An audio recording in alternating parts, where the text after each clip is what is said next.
Recording? Okay, excellent. So we're going to start with professional signatures.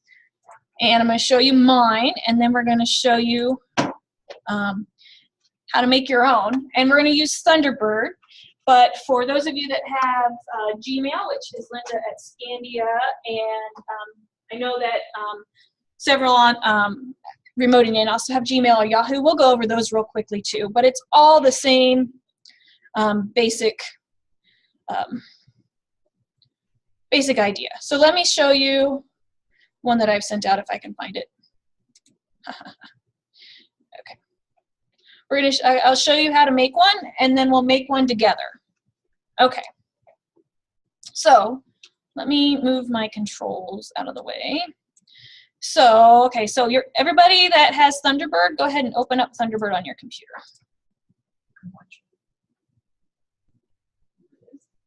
And Linda, you have Gmail, so we'll go over yours in just a bit. All right, so we're going to write. Some people call it compose, depending on your email that you're using. All right, we're not going to send it to anybody. What we're going to do is we're going to create our signature, and this is what's going to be put on the bottom of every email that you send out. So, you know, put the information on there that you want. That's not my name anymore. Okay.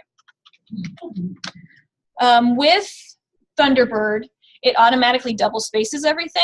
So to make things single space, you hold your shift key and then hit your enter key, and that'll make it single spaced. Okay, and I'm going to put my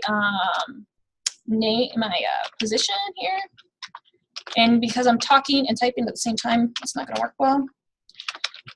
Pathfinder Manager. I'm going to put our address.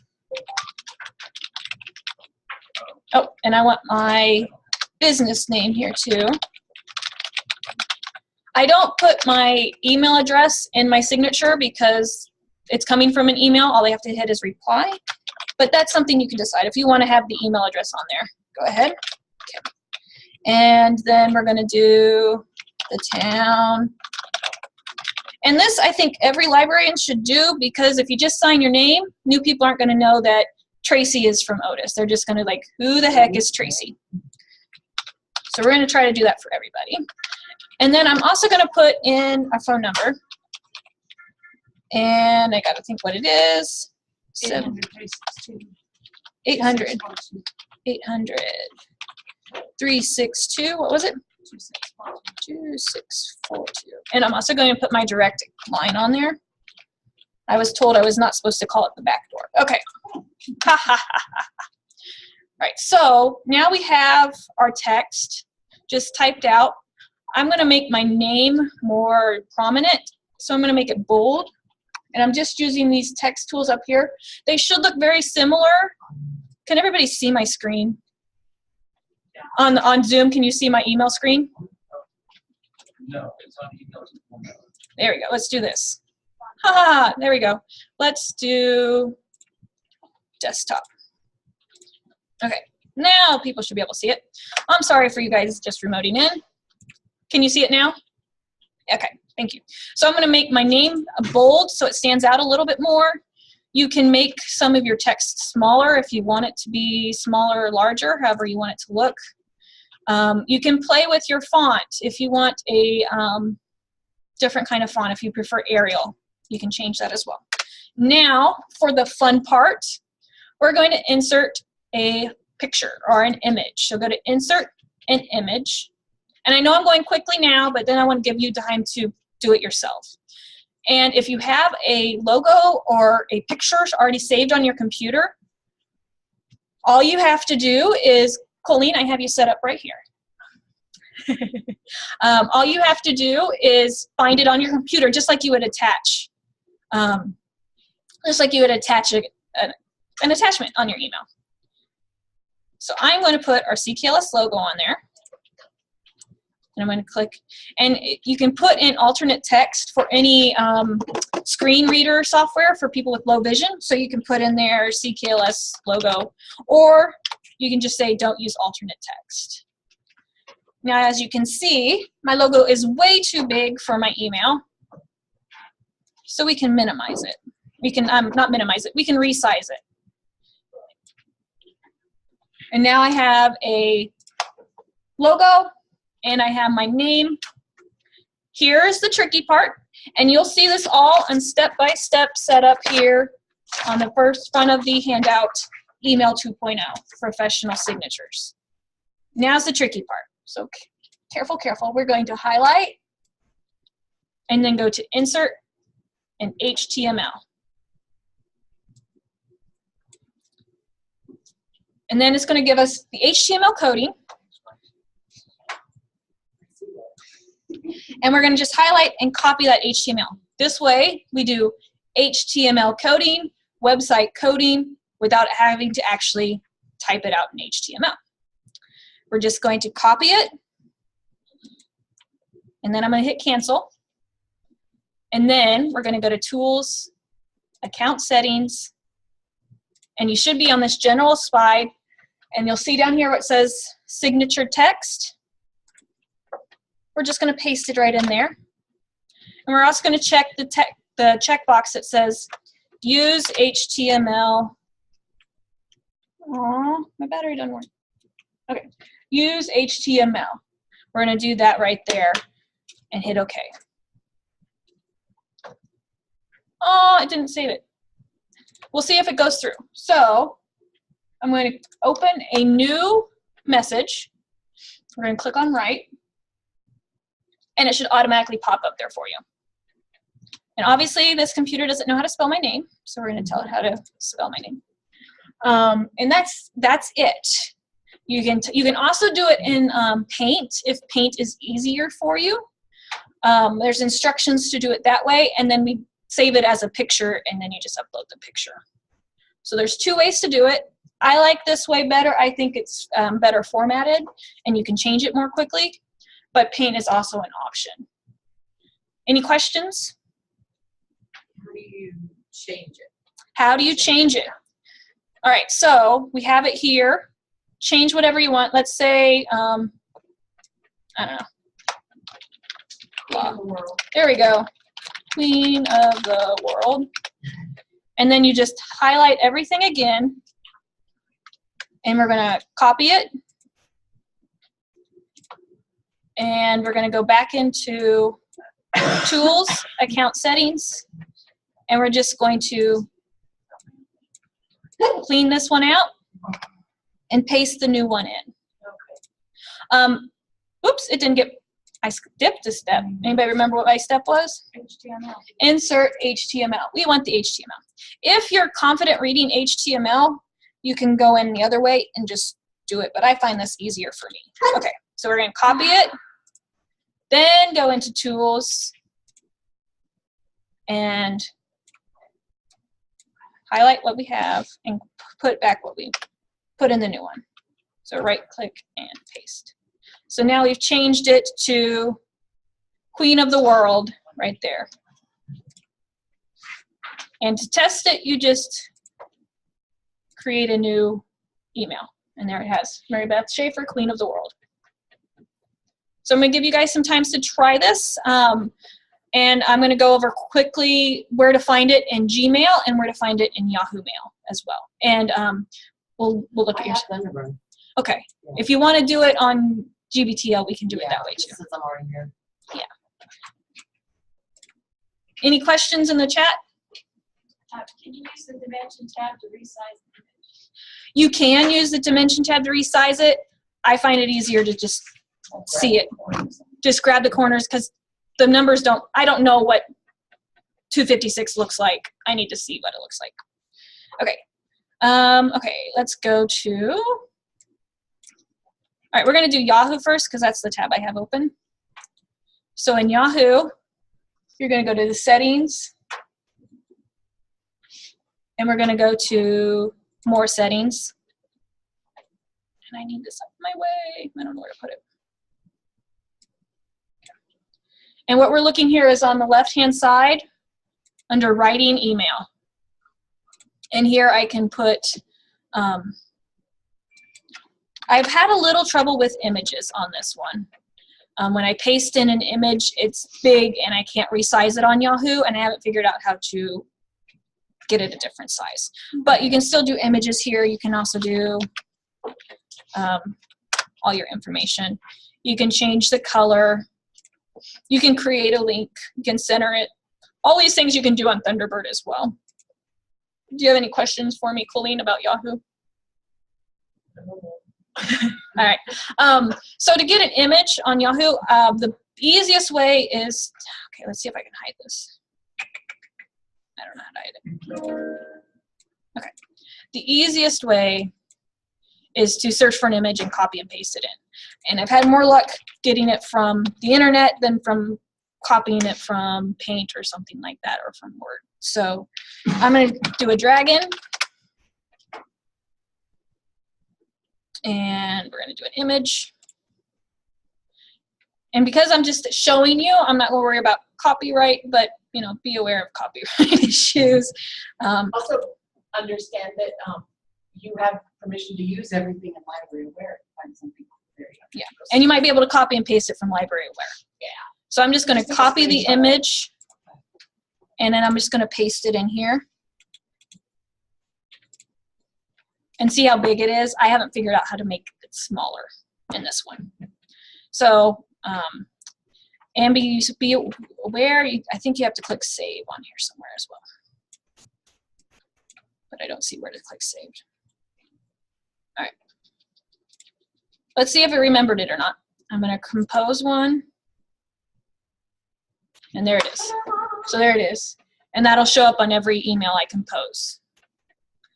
And then we're going to look at Gmail, because we have a lot of people in here that use Gmail. If I can resize it here. Okay. Again, we're looking for that gear. And again, it's on the top right corner. So Linda, this is for you. We're going to go to Settings. Oh, yeah. And you have all these different settings. Read them for yourself. And this is a fake email account that I've created. So you'll notice that my name has changed to Marigold Smythe. Let's see if I can zoom in a little bit more. There we go. That's a little better. Okay. And in Gmail, there's this little insert image icon, which is easier than I think than Yahoo has set up. And so then you can pick an image that's already sized for you. So I can insert an image. I can upload one from my computer.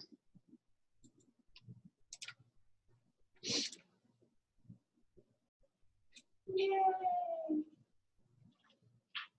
Mine is happy and free. And you'll notice that my cursor was in front of Marigold Smythe, so that's why it picture is before Marigold Smythe. But I should be able to resize it with the arrows. You can also click on it and then pick a small, medium, large, original size. All right, do you guys need time to create one of your own? All right, let's do that. Raise your hand if you want some hands-on, one-on-one training on it. Okay. The first 6 minutes. I know where to go look. Okay.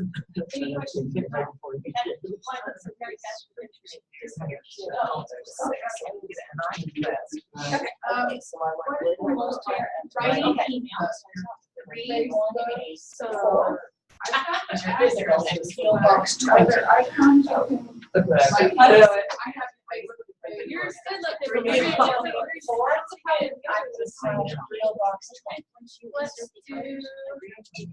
So I didn't have more. I just have to find an image. Right, like for instance, when I set mine up, I And then your box is email, my name, my email. So I actually was library 65.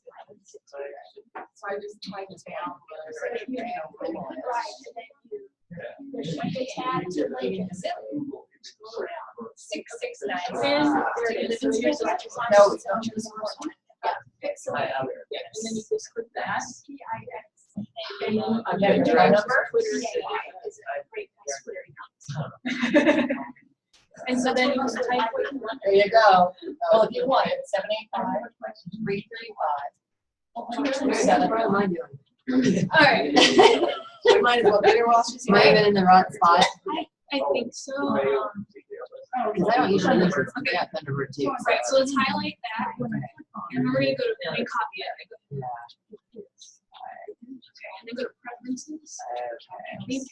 Because each web view is different. Okay, and there's time zone, folders, settings. It might be under accounts. Oh, signatures. Signature. Ah, There we right go. there. Oh, that makes it easy. Yeah, and so you can create different signatures. All right, and then I just there you go. Okay. That was Elvis for a minute. I'll be right there.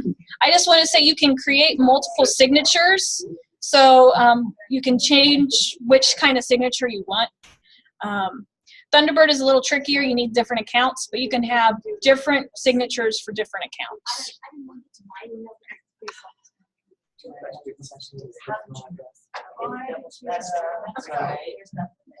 what we're going to do is backspace. And then hold down the shift key, and then take it into the Okay. So you might do that for all of Okay, us. my next one will go on. Okay, then we're supposed to go to images, this, right? Yeah. Click on images. I can tell by your way. You want to highlight first, then go and insert. Because then it knows what it's trying to make each page. Then H2 else. Okay, and then you're going to copy that. Oh, okay. Because I was getting something so totally. All right. It's because I'm looking at your first. So right click. So I'm like, see. And copy. Yeah. Then you close that box. Oh, yeah. Yeah, but I don't on my. Mine's just on the other wall. And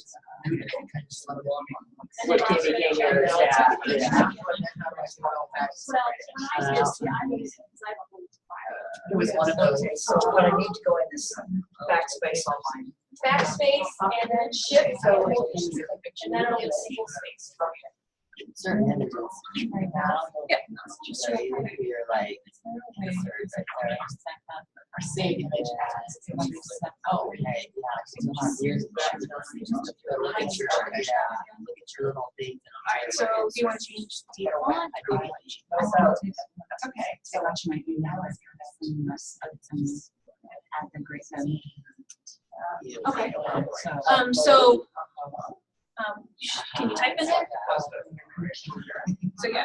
So you should just type in there like normal and then you highlight it. And then highlight it, then go through. Then the steps. highlight, yeah. And then go. Okay. There it is. It's where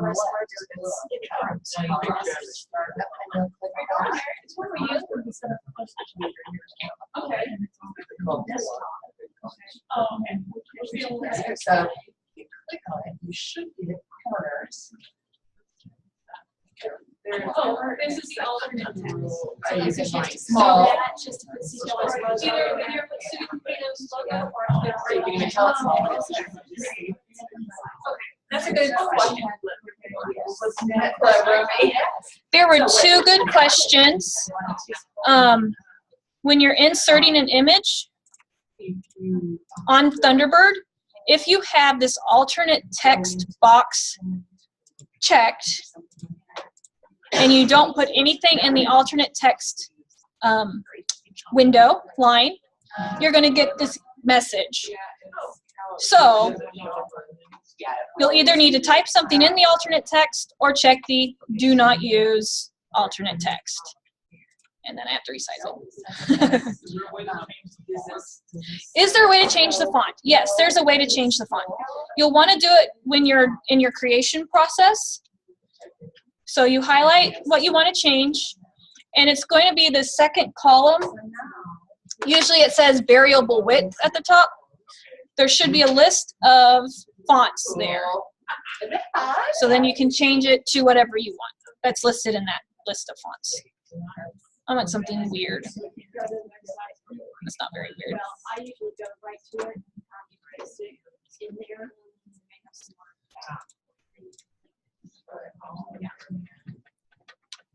And again, if you want single spacing, you hold down your shift key and hit enter, and that'll give you a single space. If you just do a regular enter, it'll be double spaced. What if I want to take the logo off of my desktop? Yeah. We can try it. I haven't had the luck. Okay, so now What do I do? I like that. So, yeah, I would fix that. So let's open it. All right. So what she said. Is it online in here? Is it on your website? Okay, so now. I'm actually type this out. All right, so now you will highlight and you can go through the space. So just open it as you can. Okay. Okay, you need to change all this. So you have to, I always recommend that you take it next one. So in your Google search or find your website. Yeah. It is. That would make it too easy. That would make it too easy. But if you right click on the picture, double click, copy image, and then go back to Yahoo. There, paste it in there. So if you can get it online somehow, it seems to work best pasting from a web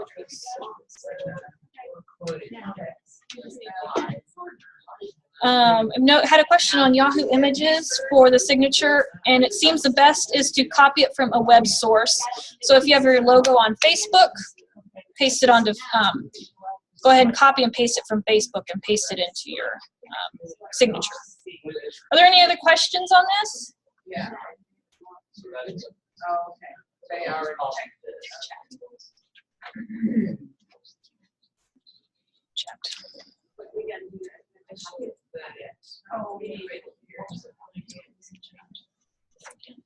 Okay, so Joanna misses the first step. Okay, Joanna, so in Inbox, or in Thunderbird, click on Write. We're going to delete that out. Type what you want your signature to be. If you already have a signature, you can just edit what you want to change. So let's say you don't need the address on there. Once you have your address, and everything, Joanna, is listed in your handouts here on the first step on the email 2.0 sheet. So then you highlight what you have. Oh, images, how to insert an image. Go to Insert, Image, and find your saved image that you want on your computer. It's just like attaching a file. So I'm going to click on that one. And if you have alternate text checked, type something in there. Otherwise, uncheck it. That's what I'm doing right now. And then you can resize this as you want. I use this. And I'm going to see if I can get these on two different ones. We'll see.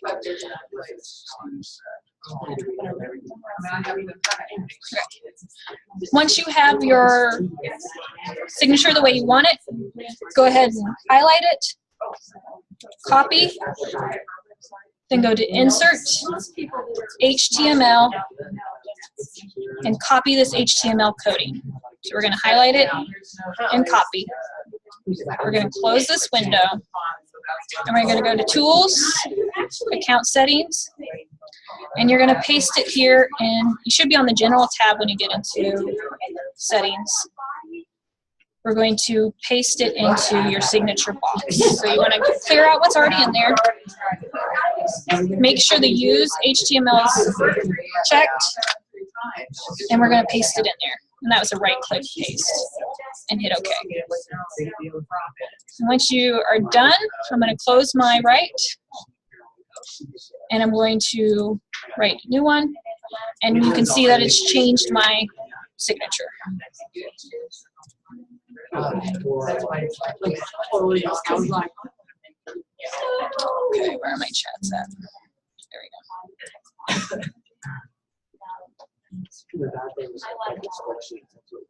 All right. There we go. That's Okay. Any other questions? Does anybody else need help setting one up?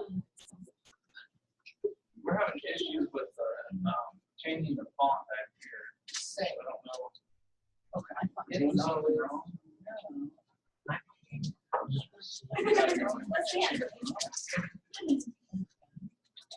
So let's try. You can go back. Right, so highlight it. Go. Of the font? And try. Try sans serif. Let's change it to this. Oh, huge, large. No problem. Go to there and see it's changed here. So just pick the now. That's okay. So what's It seems like It's after this. okay? So what are you gonna? When I was putting it Insert into, put it here, see, it was in the caliber I wanted it. No. You can't see it. Okay, go back to insert. Yeah. This font. Yeah, I know. Doesn't matter. Just copy it. And then go to.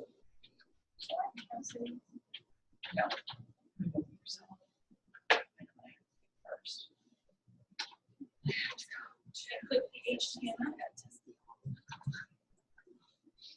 Alright.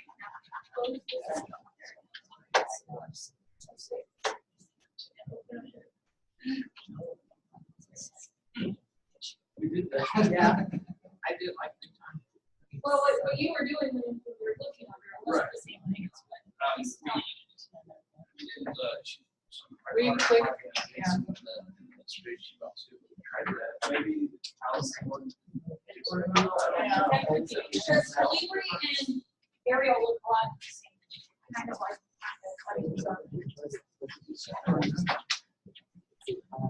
Oh, there it is. Okay.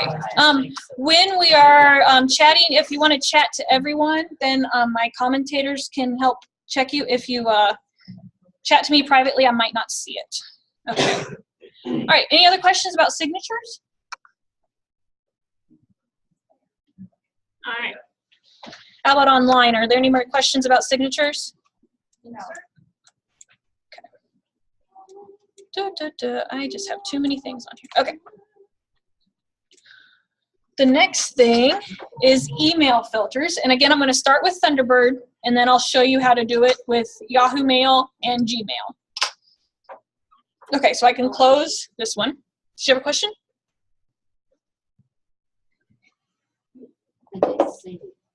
It didn't save. Is there not a save button on there? It said save, I said save. And it didn't. And then when you click write, it's not on there?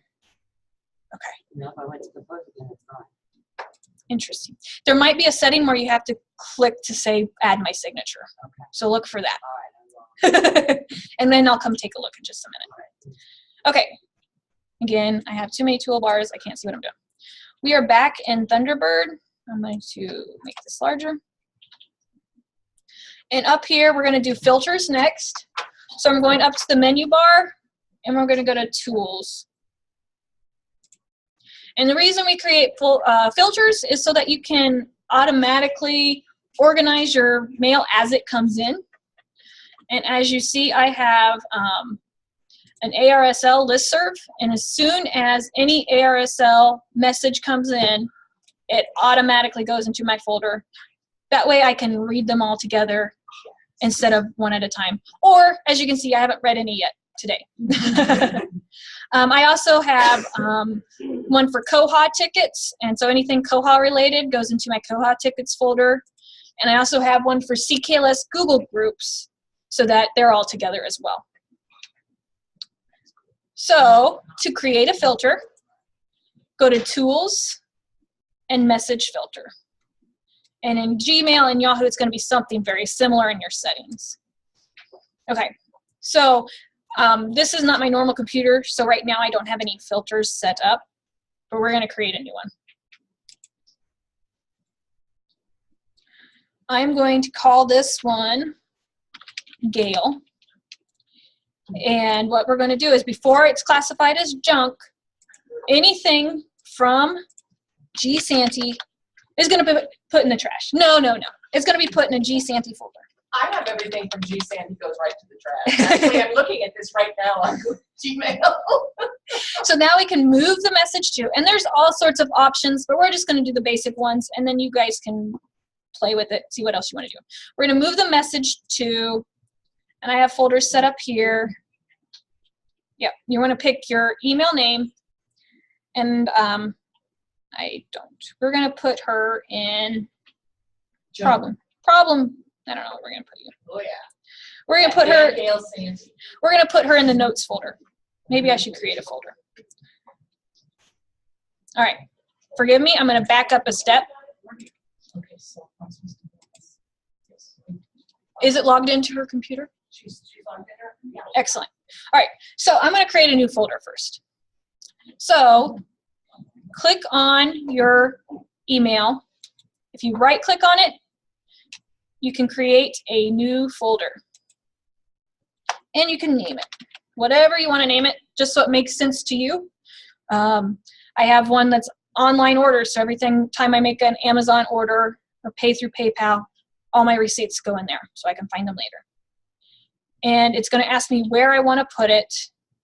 Local folders means that it's saved onto your computer, but not saved on the server. So if you ever access your email from a different computer, you won't be able to see these that are on the local folder. So keep that in mind. I'll put it in the inbox. Okay. Does that make sense, creating that folder? Okay. We're going to go to the next step, create folder. And here it is. It's going to be in alphabetical order. And here's Gail.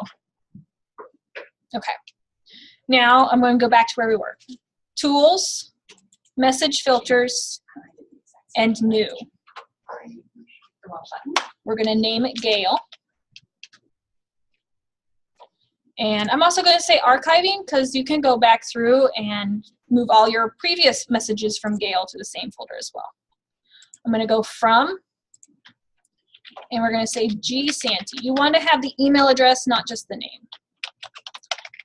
You can copy and paste the email address in there if you don't want to type it in. And then I'm going to go to perform these actions, move message to, I'm going to go to my inbox, and I'm going to find Gail. And I'm going to click OK.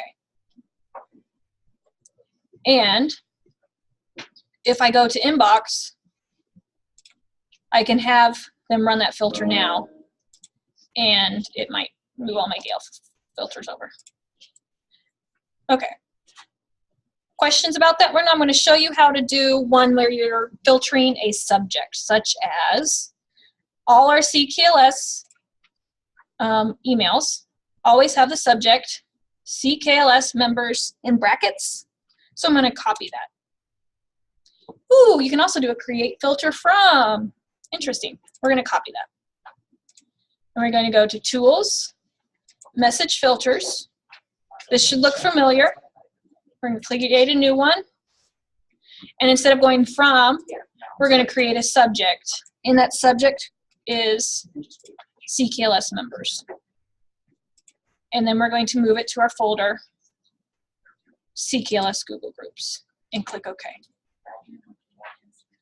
And then I can, again, have run selected filters on inbox. And I can say run now. I'm going to see if I run my filter, if it's going to move that one that I just created as new. We're going to see what happens. Run now. Sometimes it works better than others, and obviously it's not running now. So just something to keep in mind. All right, so now I'm going to have you guys do one. Can Lie Bell is one that probably everybody signed up for, or do you guys want to do the CKLS one? Let's do CKLS one together. All right. So find a CKLS member's message. Oh, I know, it didn't work, it's already in the group. And highlight the CKLS members subject line, just the part that's in brackets, because that's what's the same in every message. And we're going to copy that.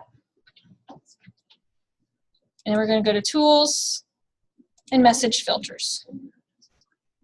Is everybody there?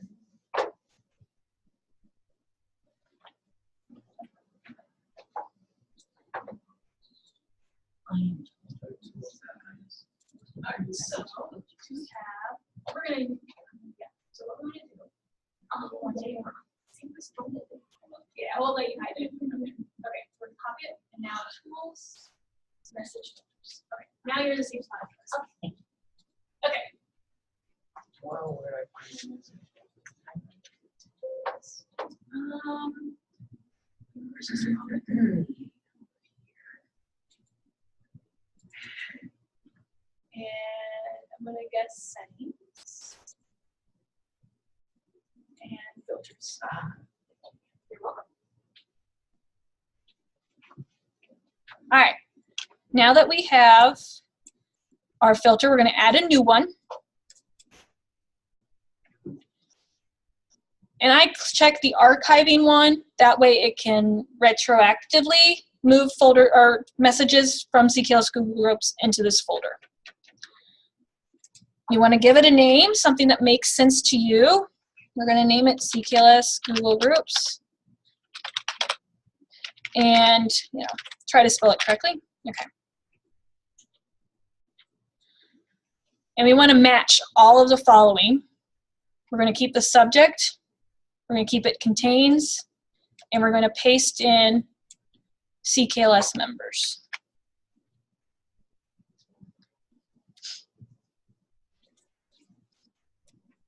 The wording is going to be a little bit different on Gmail and on Yahoo, so we'll go over that as well. Okay. Now we're going to perform these actions. We want to move these messages to, and we're going to pick our folder. I didn't have you guys create a folder, did I? Mary Beth, Mary Beth. Okay. I'm sorry, I'm jumping ahead. Who needs to create a folder? We're going to right-click on your email name. Mine says mschaefer@CKLS. And we're going to create a new folder. You have a question? Yes. Can the same entity only one folder? Like, You can do a copy, and I'll show you that in the Dropbox. Anyway, so is everybody creating a folder? Questions?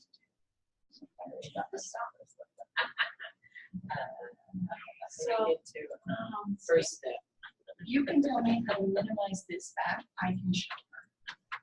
I think that's, I don't need to see my desktop. Oh, okay. Okay, awesome. Okay. And we're going to create a folder. And you can make subfolders and all sorts of things, but we're just going to put it in the into my main folder there. Now, To switch them over? What do you mean? I created it, so I went ahead and saved it and run it over. It does take a little bit of time. Some email filters only work for the new ones coming in, and so that might be what's going on there. And it's just going to move it into a folder. So let's see if I have. Okay, now that you've created your folder, I have CKLS Google Group, and we're going to go to Tools and Message Filter. And we're going to create a new one. We're going to create a new one. We're going to name it.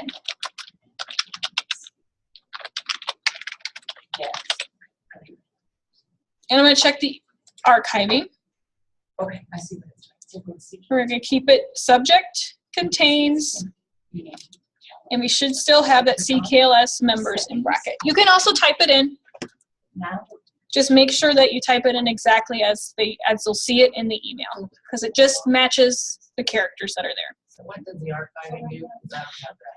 Archiving should move messages that were in your inbox that have already been opened. That's why it's not. Yeah. Because Right. Okay. So it's not all email accounts have the archiving option. And then we're going to move the message to, and we're going to pick our folder. And I'm going to find Google Group is the new folder that I created. We're going to click OK. Okay, so that's just nice. And if I go to Inbox, CKLS. I can run that now, and we'll see if anything goes in there. All right, there looks like there's a couple questions on chat.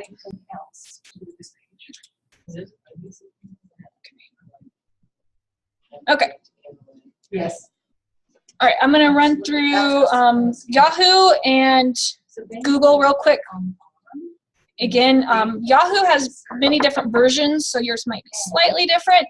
Colleen's is different. Click on the gear on the left side. More settings, or settings, whichever your option is. And then you're going to look at filters. And we can add a new filter here. So this is my Yahoo account, which I actually get CanLive. I think I had trouble setting it up on my work account, so I sent it here. I was trying to remember. So I'm creating a filter where it contains the CanLive. Let's make one there. So we need to make one. And I need to make sure it matches. CanLive. We just made? Okay. Oops, I put in the wrong brackets, it won't work. Okay. So go into settings. I do too. But I want that. I wasn't reading. Make sure you read. We need to make sure that it's the subject line from CanLive out. You see it? And then we can move it to our folder. Select the box. And in Yahoo, it allows you to create your folder then. Andy? Your screen's a little bit blurred. I don't know if there's anything you can do about it. I don't know if I can make mine any clearer. Your Yahoo. Let's see if I can zoom in a little bit. So we first have to know. Does that help? Okay. Okay. Let me know if you need it any bigger. I can make it bigger. But here, as you see in the folder spot, we can create a new folder at this time. So you don't have to remember to make your folder beforehand. Can't. Some Yahoos can do it, some can't apparently. Colleen says she can't do it in hers. And that's just the challenge with Yahoo is they have so many different versions out there. They don't all work the same. So I've saved that filter, and now my filter will run on that. And then I'm going to show you Gmail. And I'm still in settings in Gmail, and I think filters are down here. Gmail calls it something different.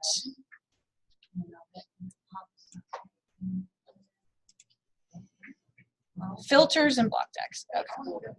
So I'm still in settings here in Gmail, and I clicked on the filters and blocked addresses. And I can create a new filter. I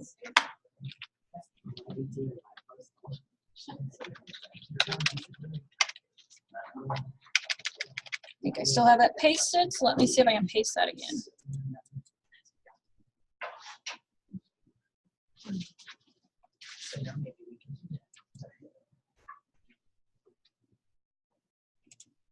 All right, apparently I didn't save it. All right, and once you create your name for it, then you can choose what you want to do for it. You can categorize it. You can apply the label, which is your folder. So folders are called labels.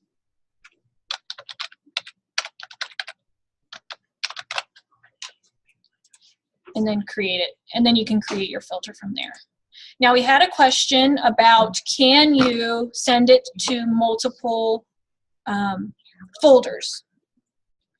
And I'm not sure how to do it in Google, but I'm sure you can. So I'm going to go back to Thunderbird. And I know I'm jumping around, and I apologize. So in Thunderbird, let's see if I can zoom in some more. Let's see. Zoom.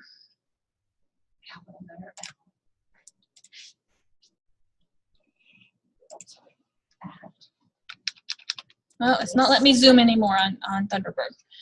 But what we can do for message filters is you can create a new one, and you can copy the message to, and then send it to the folder that you want. So I can copy the message to automation tickets, and then I can also move or copy the message to another folder that I want. And then hit OK. So then it's going to copy it and it'll be in 2 places. Does that make sense? Clear as mud? I believe, Barb, did that make sense to you? Just let me know.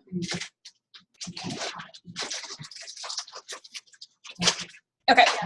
All right. Excellent. Does anybody want some help making a filter? Okay. Yeah.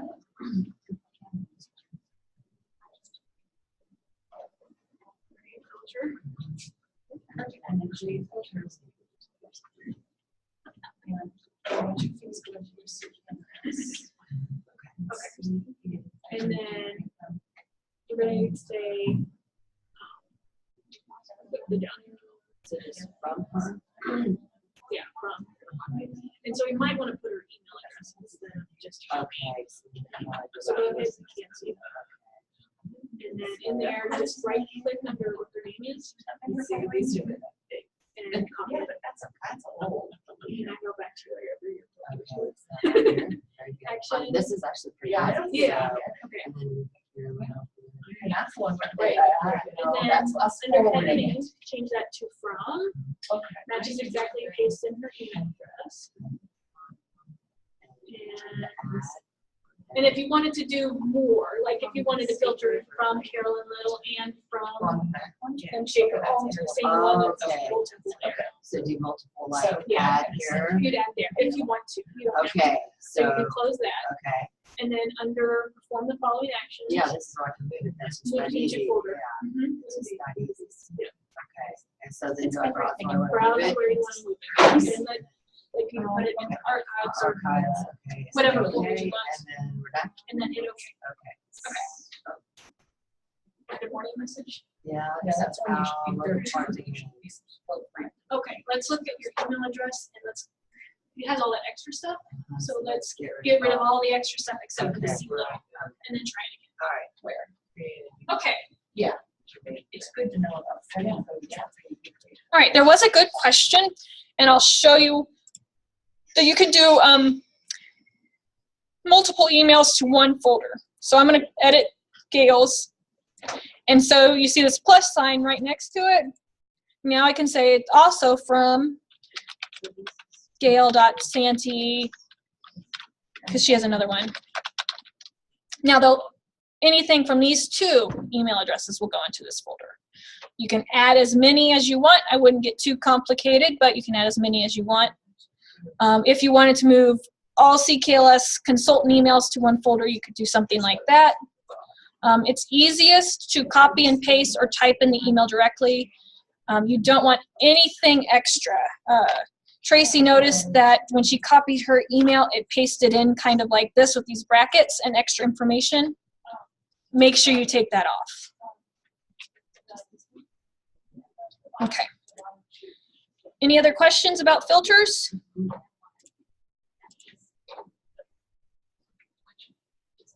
All right.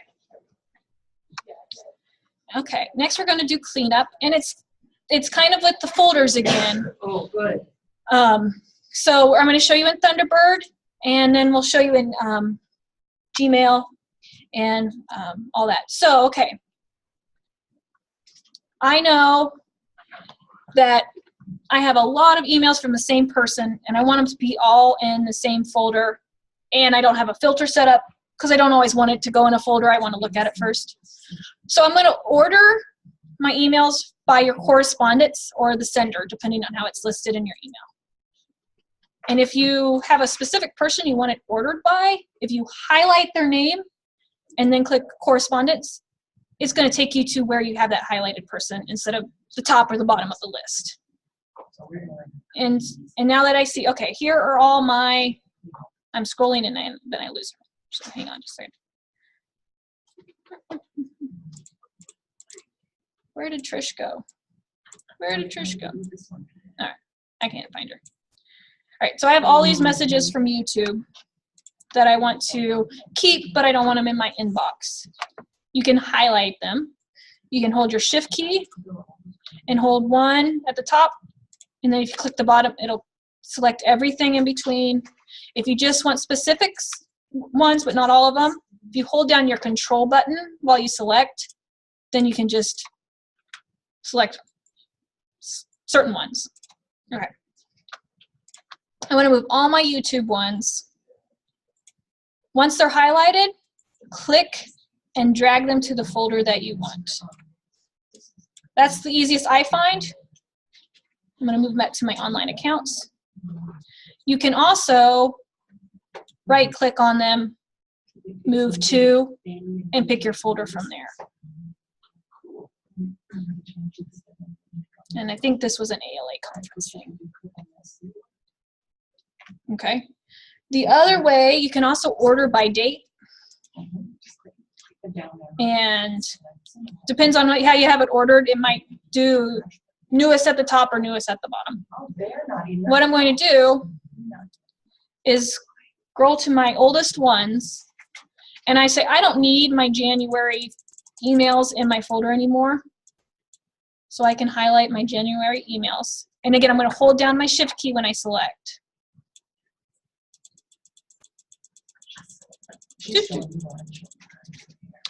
Okay, so now I have all my January ones selected, and I can archive them, which puts them in this archives folder over here on the right, or I can move them to a folder that I've already created.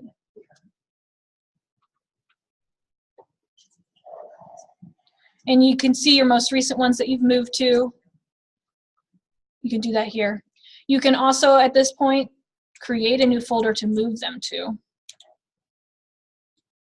I'm right-clicking on my inbox. I'm sorry, right-clicking on my email and new folder. And I'm going to call it 2017 or January 2017, depending on how detailed you want your folders to be. So now when I right-click on it, on my highlighted emails, and go to my email, my inbox, I should be able to find my 2017 folder.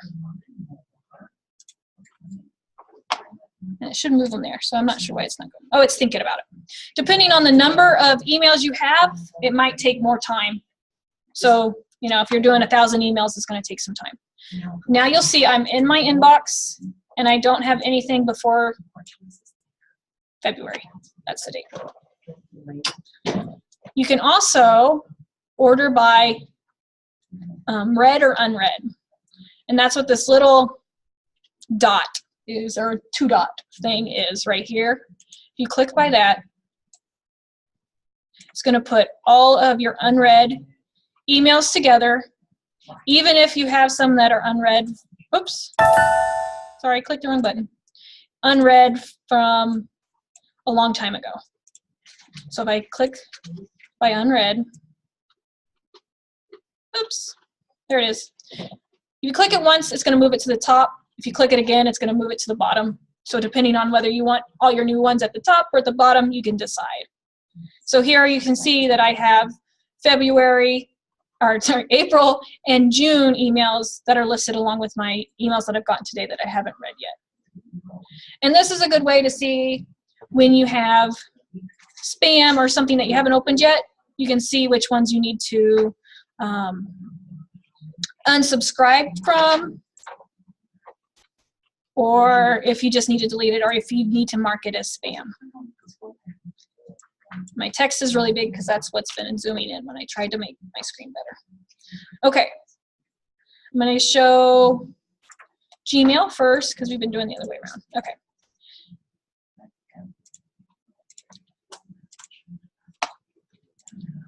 Inbox.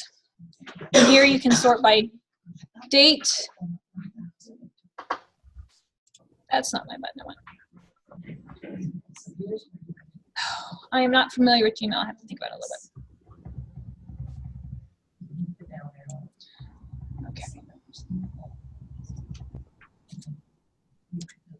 Okay, so you have your primary. If you give it different labels like social or promotion, you can go from there. How do I order? I don't remember how to order in Gmail. You wouldn't be able to find it. I know how mine is, but I don't know how yours is. Yours is totally different than mine. Right? I go to more and it's all under there. It's all under more. I don't know. Should be able to click on a date and it just sorts by date. All right. I'm sorry I can't show you Gmail, but I can show you Yahoo. Do you know, if anybody, we're working on Gmail over here, did anybody have success selecting specifically just messages from a certain user and marking them as read or unread? I don't know of a way to do that in Gmail. Marking from a certain reader as read or unread. So sure, if I just wanted, So you can't just click and mark as unread? well, I can, but I can't like click and then there's a space above. I want to skip the one above and I Hold down your control key. do it with control. Control works. Okay, Yeah. awesome. So when you want to select multiple things, but they're not all in a line, hold down your control key. If you hold down your shift, it's going to select everything between the top click that you made and the bottom click that you made. Okay. And that's not just in Gmail, that's universal on Yes. Windows. Okay. So I'm going to go back to inbox in Yahoo. Okay. And over here in Yahoo, there's a sort button, and you can sort newest on top, Or oldest on top, you do that. unread, starred. You can also search very easily for all of thread up. And now I can mark all of my thread ups. I can just use this one, and then I can move them to wherever I want to put them.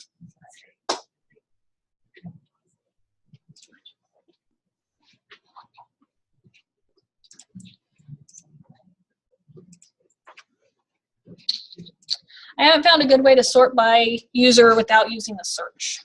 So it's a little challenging there. And you have to clear out your search so you can get back to your inbox without it being searched there.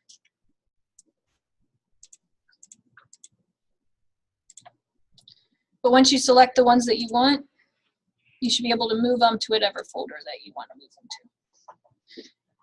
to. Things for cleanup to think about is how old is your email? Do you need to keep emails that are 3, 4, 5 years old? If I sort by my oldest on top, and you can do this with Thunderbird and Gmail as well, I can go through and say, okay, I don't need anything from 2016 in here, so I can select the ones that I don't want anymore and delete them. Let's see if I can do a shift and select them. Yep, hold shift key and I can do a whole row at once. Hold control key and I can select ones in the group. And I'm going to make the rule that anything over, Say it loud. anything over 2 years old you don't need to keep in your inbox. Anything over 5 years old you probably don't need to keep at all. You know, sometimes, well, I have it and I keep my notes here. I'm letting you make that decision, but it does not need to be in your inbox. If you're keeping things from 2012, make a 2012 folder and move it to that 2012 folder. My goal is for everybody's inbox to have,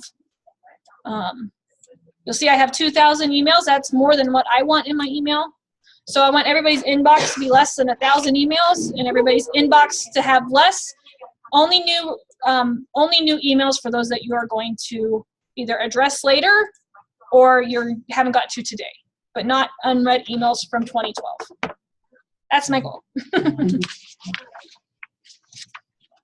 Okay. Are there any questions? Looks like there's a couple chat.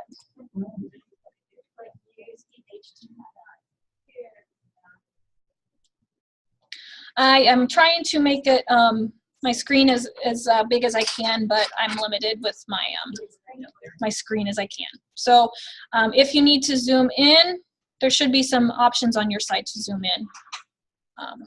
So try that. But I can make some things bigger than I can make others.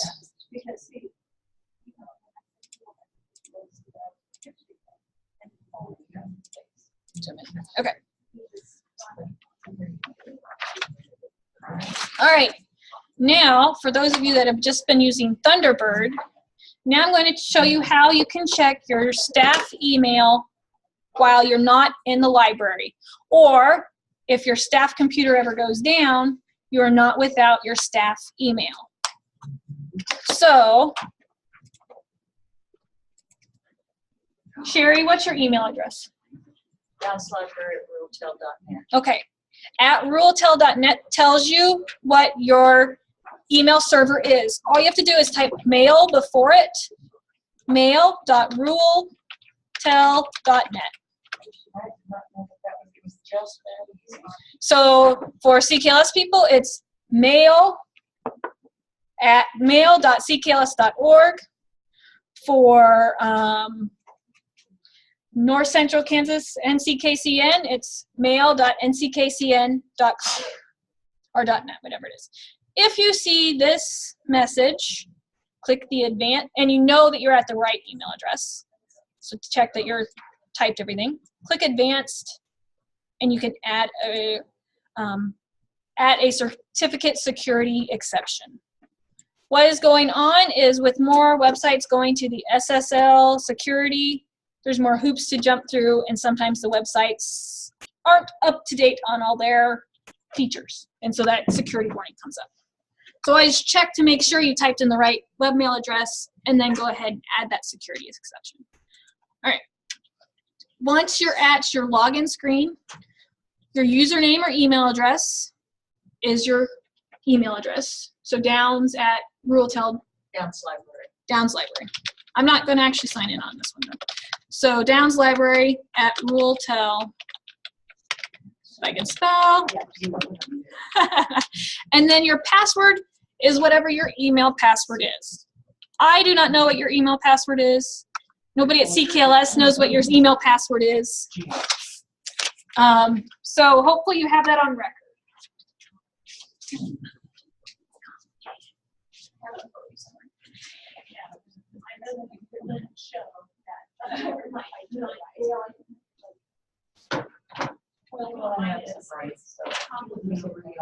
Go make it reset.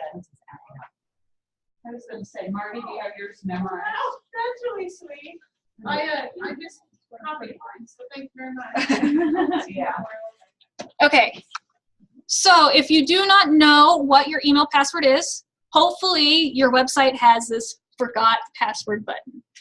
Now I don't want to actually click on it for Sherry because I don't want to reset her email password. She would really be lost. If you reset your email password, you'll have to reset it on Thunderbird, so give me a call and I'll help you do that. Right, so I'm going to go to mine, mail.ckls.org. Hopefully it'll let me in.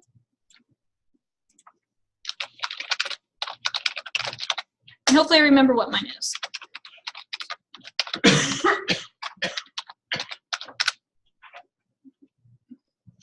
If you get in and you're on your computer, go ahead and you can remember it. Because if you remember it, and then at some point you can't remember it, I can go into your browser and retrieve that password. If you're on a public computer, don't remember it. Okay. Let's type in my password again. CKLS.org.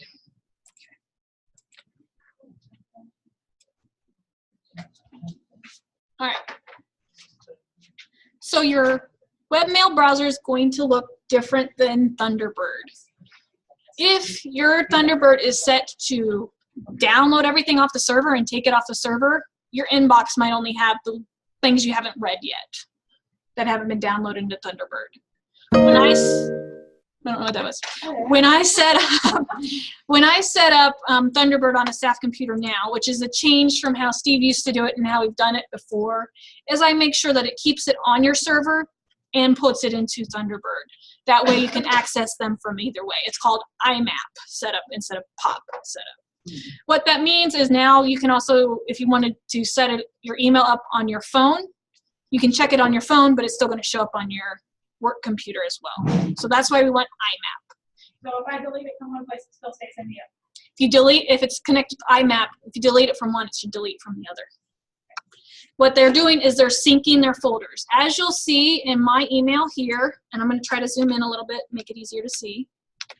over here on the left side, all my folders that I created in Thunderbird are here. And when I move it from a folder on my webmail, it'll update on Thunderbird. Is there a question? Yes. Horde is the default, right? Yes. Horde is the default for CKLS, yes. Selected that for you. You can pick, if you want a different one, you can change it. Okay, so why do you want to know your webmail address? Well, one is to test to make sure that you actually know what your email password is, because at some point, you're going to need to access it from a different computer. We're going to have to replace your computer, or you might get, hopefully not, hit by a bus and somebody will have to take over for you, and we'll need to know what that password is. So if you don't know what your email password is and you have trouble resetting it, give me a call and I'll be happy to work with you to get it reset. Some email companies, I believe like Golden Belt Telephone and a couple others, Wilson Communications, they don't have that forget your password button. So you have to call them. You have to be authorized on your account and then they'll reset it. So there's ways to get around it. If you're not authorized on your account, if you're a new librarian, then you have to have a board member do it or something. So make sure that the authorized people on your internet account is kept up to date and that it's more than just one person. Okay.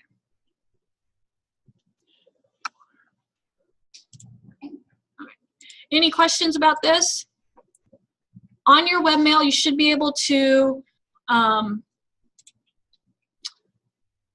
this is different. You should be able to find some kind of preferences or settings button, which will do the filters, which will do the,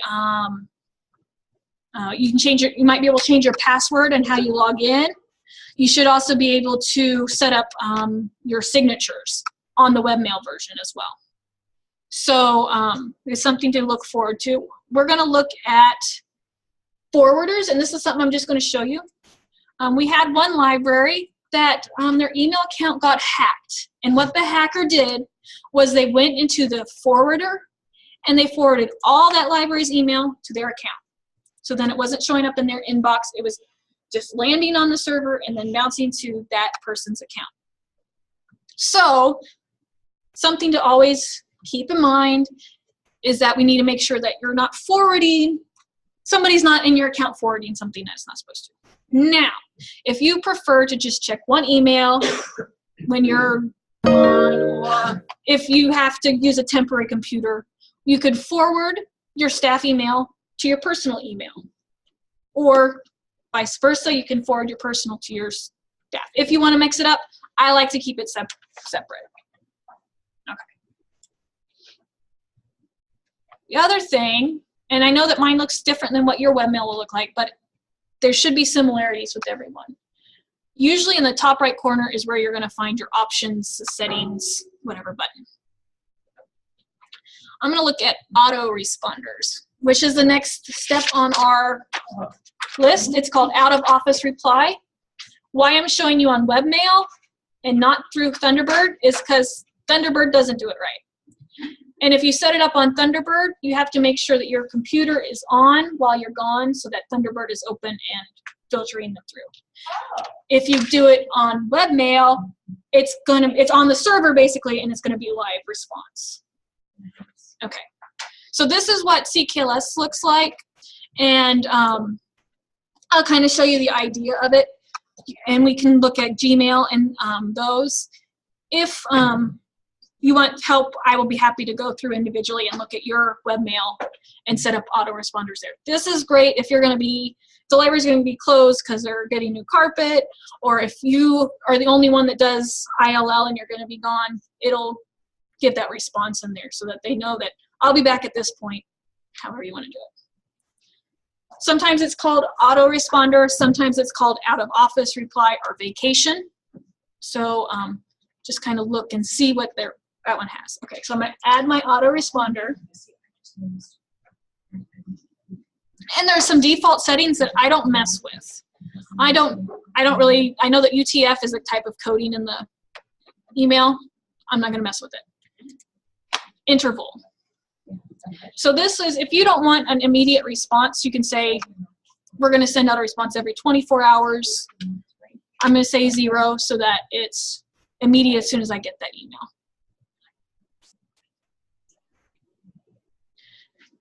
And so I can create a subject here. I'm going to say out of office reply. You can put in an HTML message if you want, so something kind of like with the signature where it had an image and it, you know, it looks all fancy. Or you can just say until August, I don't know, 5th, I will address your email at that time. You can put your signature on there if you want it. Some auto forwarders, or I'm sorry, some, what is this called? Autoresponders or out of office replies will give you a scheduler. Some do not. If they don't have a schedule, you need to make sure you turn it off when you're leaving, and remember to, or turn it on when you're leaving, and remember to turn it off when you get back, because it'll continue sending that reply until you turn it off. So let's say I'm going on vacation on Sunday, so I'm going to have it starting there. You can set a specific time, not a Pacific time. Specific time. Thank you, I'm here all day. Okay. And you can also set up a end date. And I want it to end on the 5th at p.m. And then you create it and modify it, I think. Oh, I left something empty. So you need to put in your email address, I guess.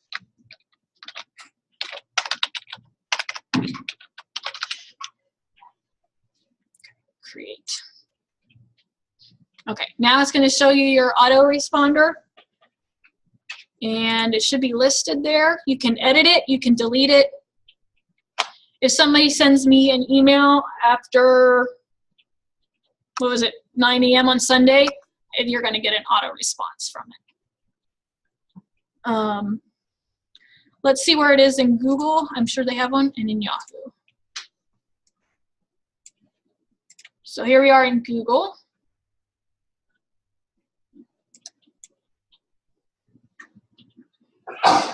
Well, it's not letting me make it any bigger. Let's try it again. Okay. And I have to search a little bit for Google. I apologize. I learned it on one and didn't bother to learn it at the others. Where's my settings? Maybe. Add to tasks. I think it's right here. Nope, that's just my notifications. I am too zoomed in. Let me zoom out a little bit so I can find what I want. There you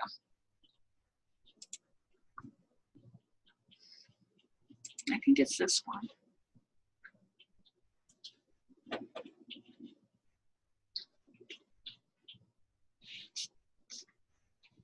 Okay, I'm going to show you forwarding here, and just make sure that if you don't want it forwarded, that it's not getting forwarded to somebody you don't want. Those are blocked.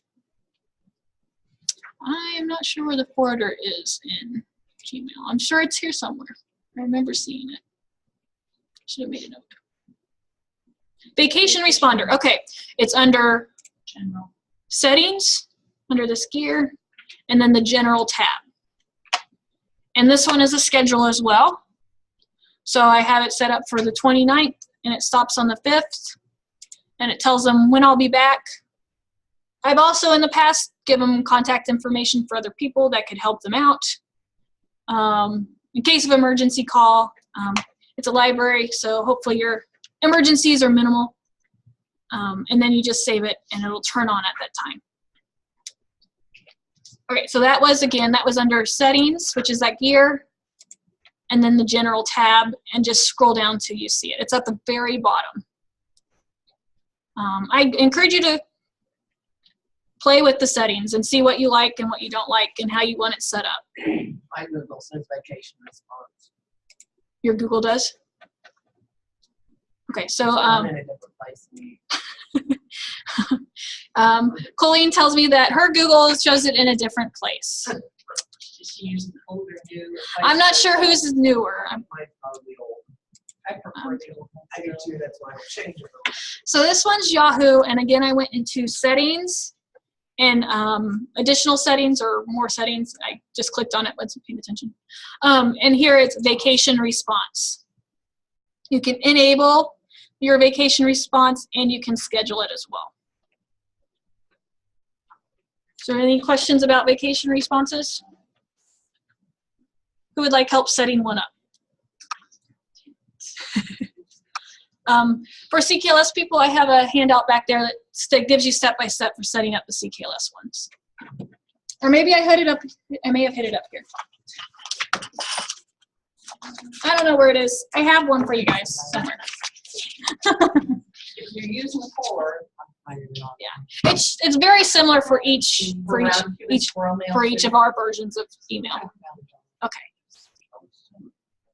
So it attaches your signature very bad. If you have your signature set up in the webmail, it'll attach your signature. If you don't have a signature in your webmail, then it's not going to attach a signature. And that's for any webmail. Because your signature that we created is connected through Thunderbird. It's Thunderbird that's adding that signature, not the email. Yeah. So let's go. Yeah, I'm going through right first.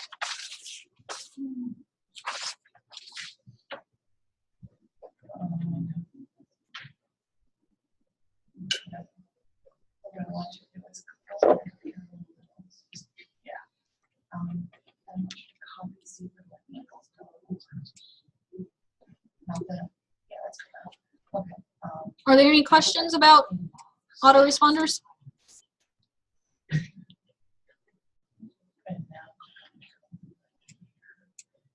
If you want, you could set up autoresponders for a holiday or something if you're going to be closed extra days. It doesn't look, on some places you can set up multiple ones and have them scheduled. It looks like in Yahoo you can only have one autoresponder at a time. I was going to check Gmail and see if, it looks like Gmail you can only do one autoresponder at a time. Another thing that's kind of cool is that there's some settings, if you look here, it says only send a response to people on my contacts list. That way it's not going to send it to vendors or somebody that doesn't need the auto response. So if you have that option, I encourage you to check it. It just depends on if you have anybody in your address book on your webmail.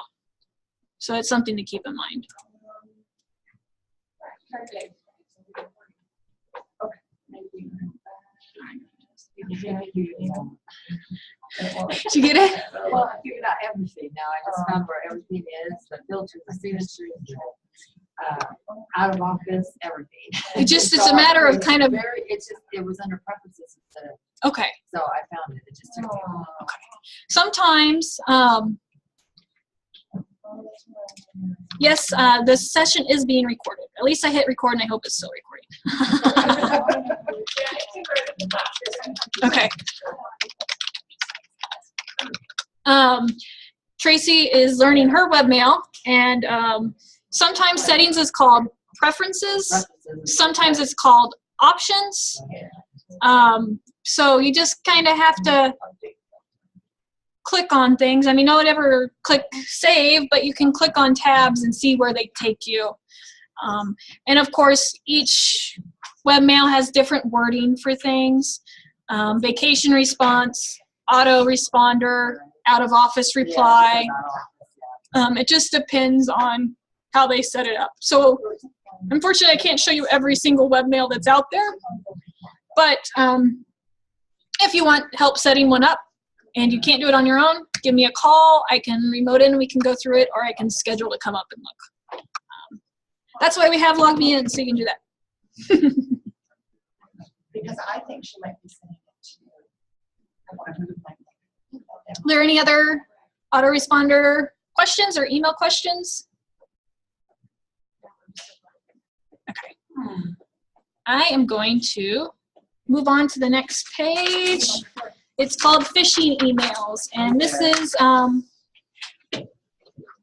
the last one I have for email, so we can decide how we want to proceed for lunch, but we'll get there when we get there. Okay. All right. I have been collecting phishing emails for a long time. What a phishing email is it's like the Nigerian prince email where if you give them your rights to your firstborn child, then you'll get $1 million, or fill in the blank there. How do you know if it's phishing or not? Unfortunately, the Nigerian prince thing is no longer the standard. It's the hackers are getting smarter and trickier, so you have to know what to look for. Okay, so this is one that's fairly obvious that it's a spam. It was sent to my staff account. If you look at the email address, sometimes your email address just has the name. So if you hover over your email address, it should bring up the whole email name at wherever.com. If you get an email from FedEx, but it's at FedEx Universal Outlook.com, then don't trust it. It should be FedEx.com. It should be Amazon.com. So that's your first clue. This one's at Outlook.com. Anybody in the world can set up an Outlook.com account. So that's my first clue. I'm not going to send somebody I don't know money. This is very much like the Nigerian prince one. It's a deal that makes us both richer, so awesome. And I'm the last Schaefer that's connected to this. I'm an heiress, and I married into it, so I'm not sure how come I'm the last one, but So it goes through. I notice that next of kin, and I'm the last next of kin. I got to go through the UK, blah, blah, blah. Okay, obviously we know that I could get 8 million pounds, people. Let's do this. Okay. So it gives the email address does match what the email is that he sent. So that's, you want to double check that what they're telling you to go to matches what they're sending from, but it's still an Outlook account. And then, so that's this, if you have a link. So that's just this one is that obviously it's a Nigerian prince in a different way. Okay. Let's do an invoice.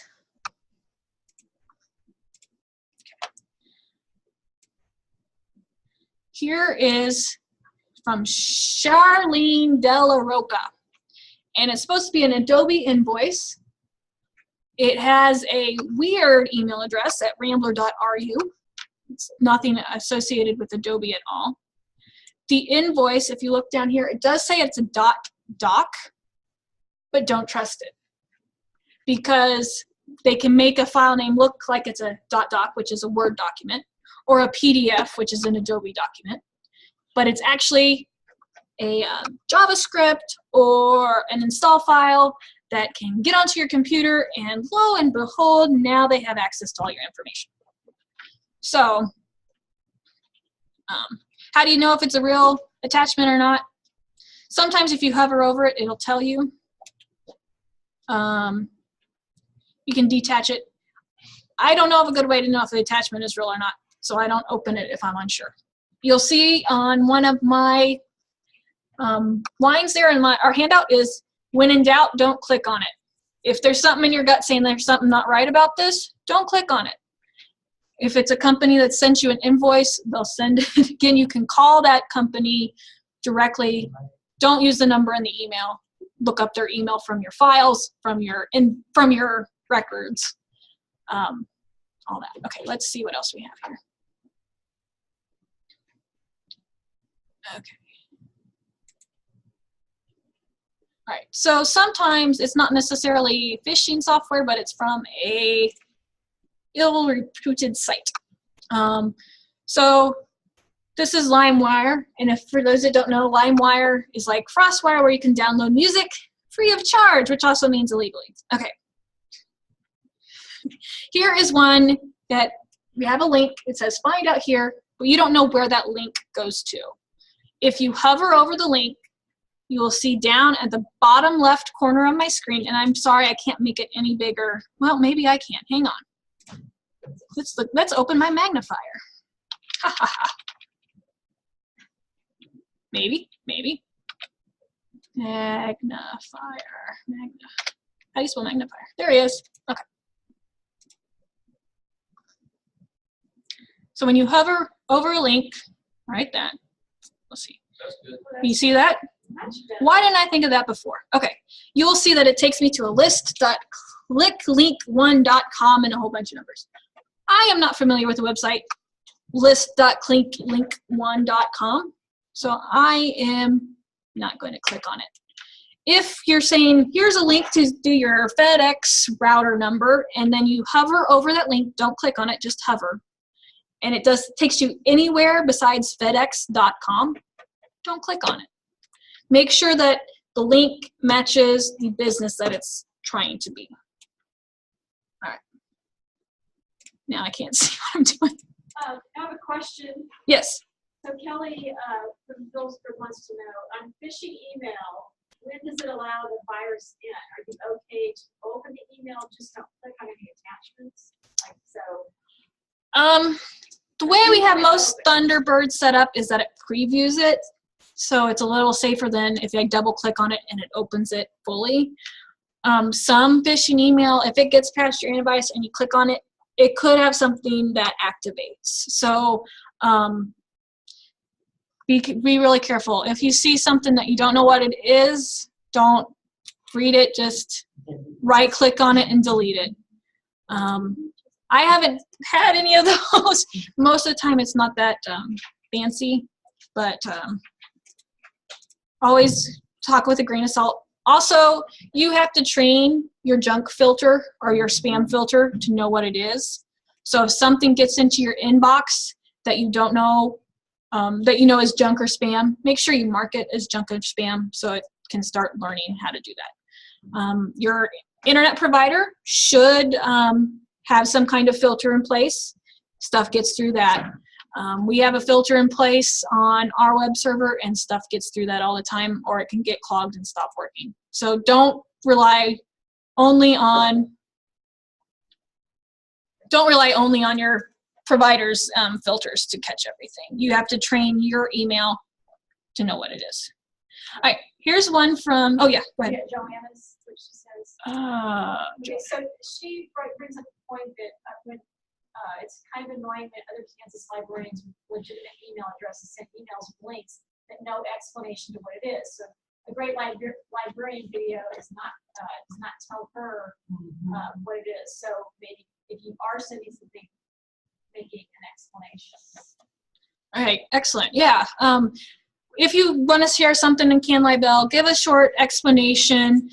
Don't do a hidden HTML link where it says click here, but you don't say where you're going. Be as transparent as you can. Some filters will block emails that have blank subject headings and then just a link on there. So don't send something like that out if you really want to share it. Try to be as transparent and as straightforward as you can with it. Any other questions? All right. This one's PayPal, but it's not PayPal. Okay.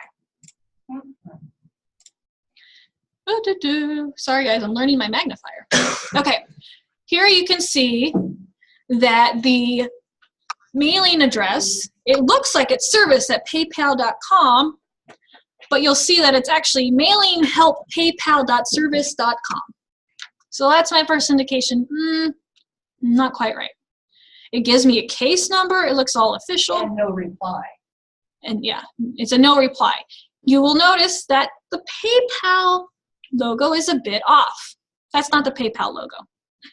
The colors are slightly off. Let me see if I can find a PayPal logo without driving us crazy with the magnifier. Okay.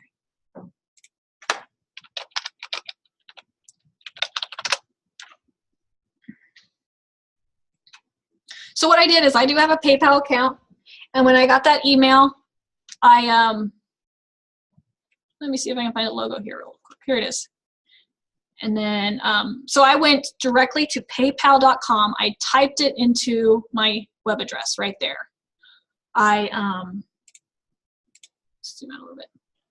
I did not click on any links in that email because I didn't trust it. Let's do a PayPal. You can see the logo there while I'm typing up here in the corner. You can see it's just, you guys, I'm not paying attention. Oh no. Just do an image. There they are.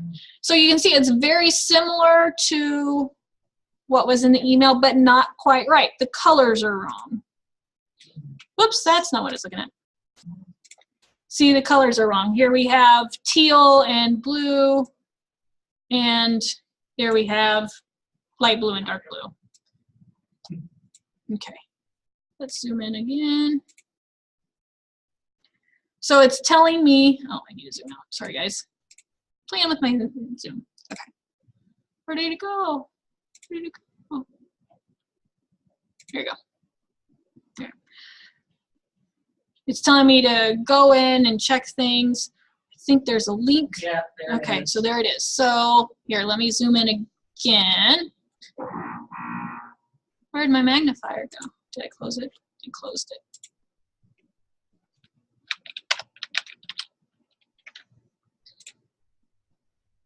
Okay. So when I hover over, if I can get it to show up for you guys. When I hover over it, that's my problem right there. That link down below says ow.ly, which is a way you can shorten a link so that people can type it in easier. Let's see if I can get it to show up here. No. Can't do Most this. of us CKLS use tiny URL or sometimes bit.ly. Yeah. Not And if it's from somebody you know and trust, you know, of course you're going to be a little more lax on your rules. unless Carolyn Little was on vacation in London and got robbed. Didn't that happen before? Yeah, so, you know, anybody can get hacked. So I always try to be as transparent on my links as I can. I do shorten them, but I try to shorten them through Google or something that's identifiable. You can create short links that have a name that's, you know, says CKLS folders or something like that. Patty had a question.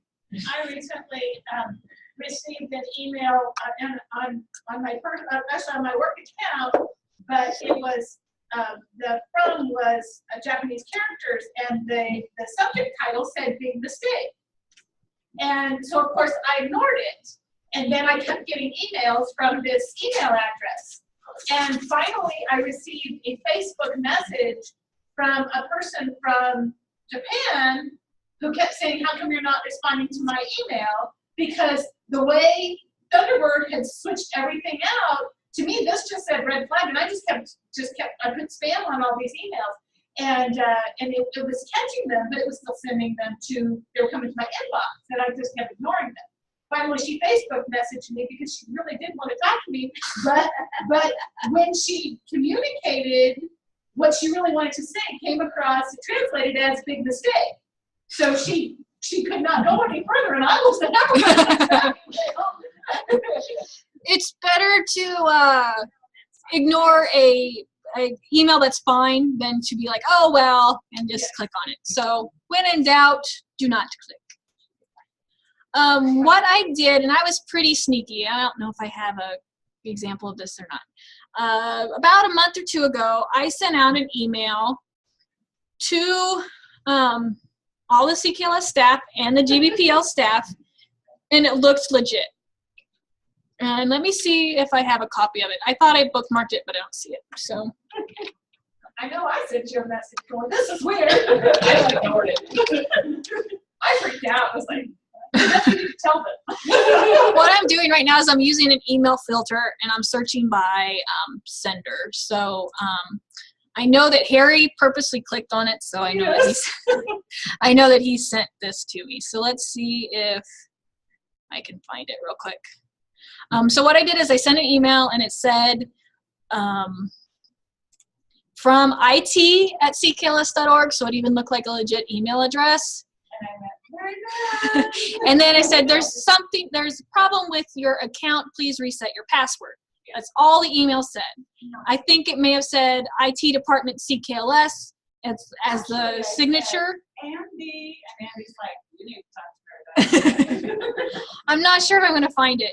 But what happens is when you clicked on it, it would send them to a site that said, you clicked on a bad link or a phishing email, and here's some instructions on how to identify them. It's called Know Before, but there is there's a fee to it. So we decided we would do our own training. So if I can find it for you, I will see if I can do it. I don't remember when I sent it out though. I think it was after me.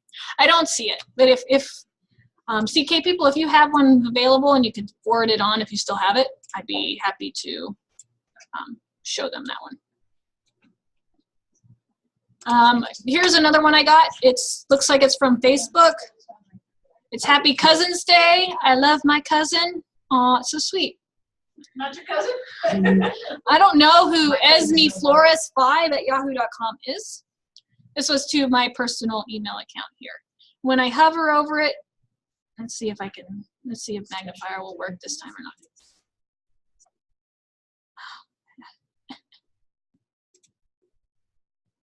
Lens, okay. When I can't do it at the same time.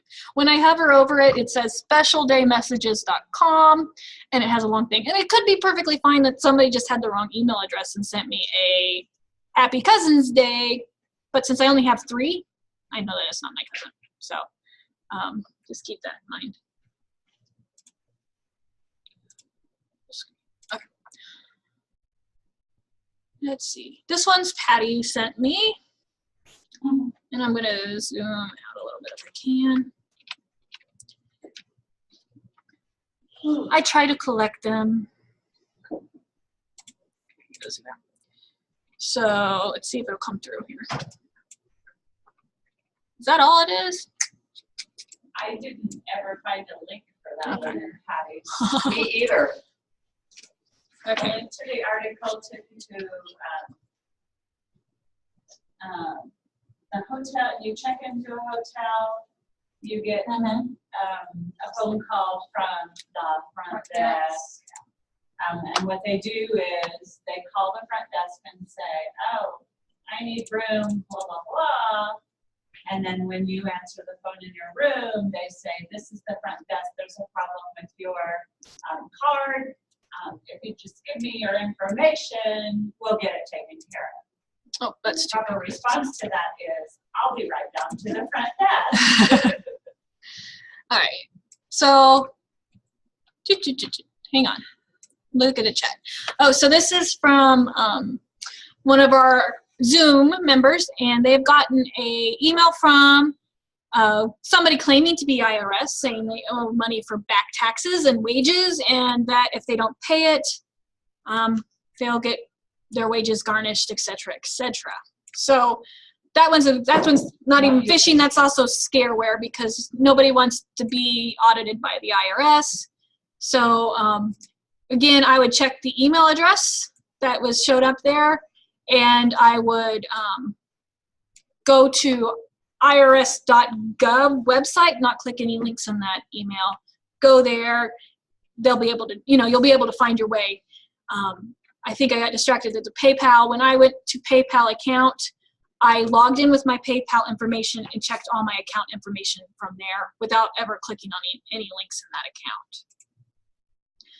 account. Here's one. I think I got it. It was a Bison one, and if I can find it here. Bison Libraries Airport was having some International Transport Association issues. Awesome. So, first of all, I don't remember. So the Bison Super Secret Airport, the Bison Library Super Secret Airport, licensing wasn't up to date. They sent all this information. I'm gonna look at okay, so here are the attachments, and maybe my magnifier will work great for right here. If we look at the attachments, we can see that one of them is a zip folder.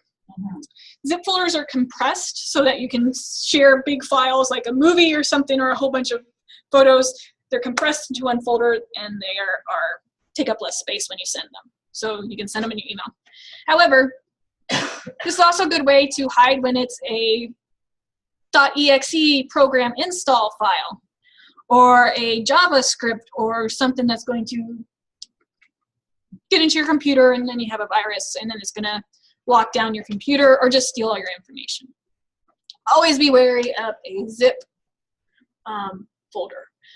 I know on Yahoo, when you download, if you get multiple attachments and you go to download them, Yahoo creates a zip folder, but that's different from it being a zip folder in the email itself. Does that make sense? I'm not sure that's very clear. Let's see. Yeah, 'cause I've wondered about those when I see them when I'm doing a download. Why is it zip? Yeah, so I don't have an attachment to show you on these. Let me see. Well, I don't know.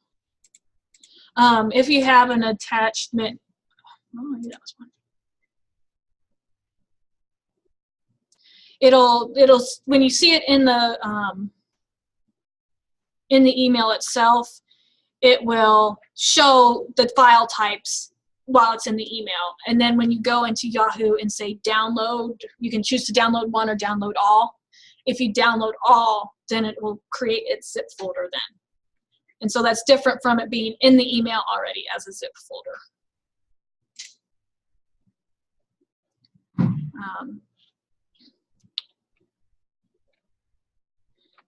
No virus.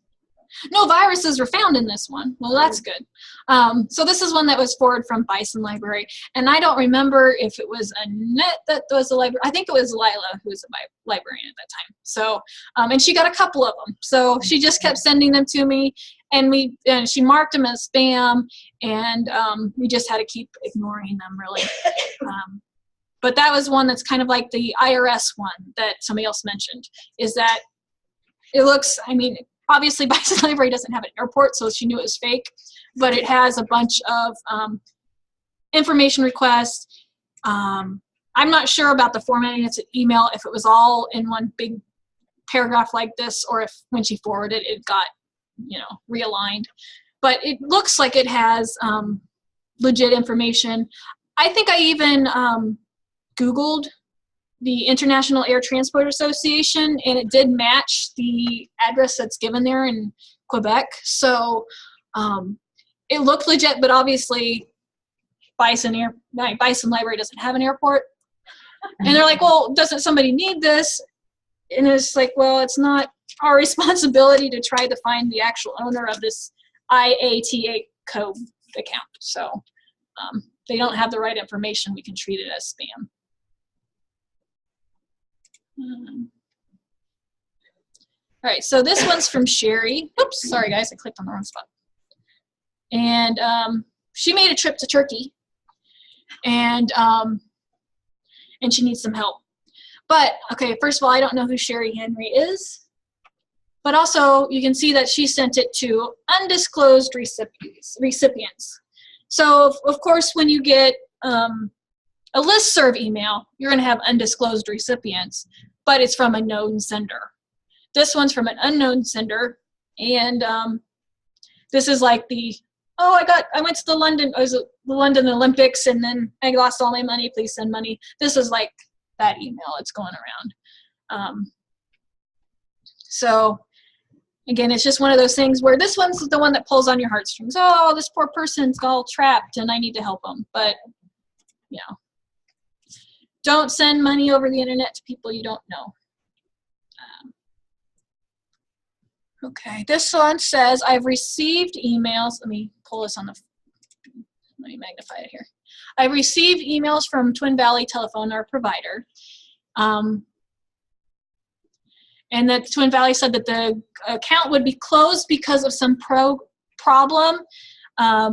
You see some of these emails say, please reply giving us your email or your email password and probably account number and all that kind of stuff too.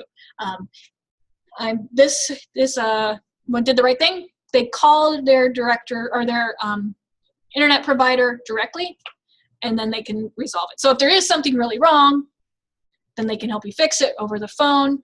And if there's not, then you didn't just give some random person your private information. Again, always remember, never give your social security or credit card numbers over the phone to anybody. I like to use PayPal if I have to pay for online because they're the most secure online payment available. And if you do something like that, don't do a debit card, do a credit card, because then you can stop that payment and it's not going to clear out your bank accounts or anything like that. Okay. So did I miss any others? Oh, here's from Andy that he sent out.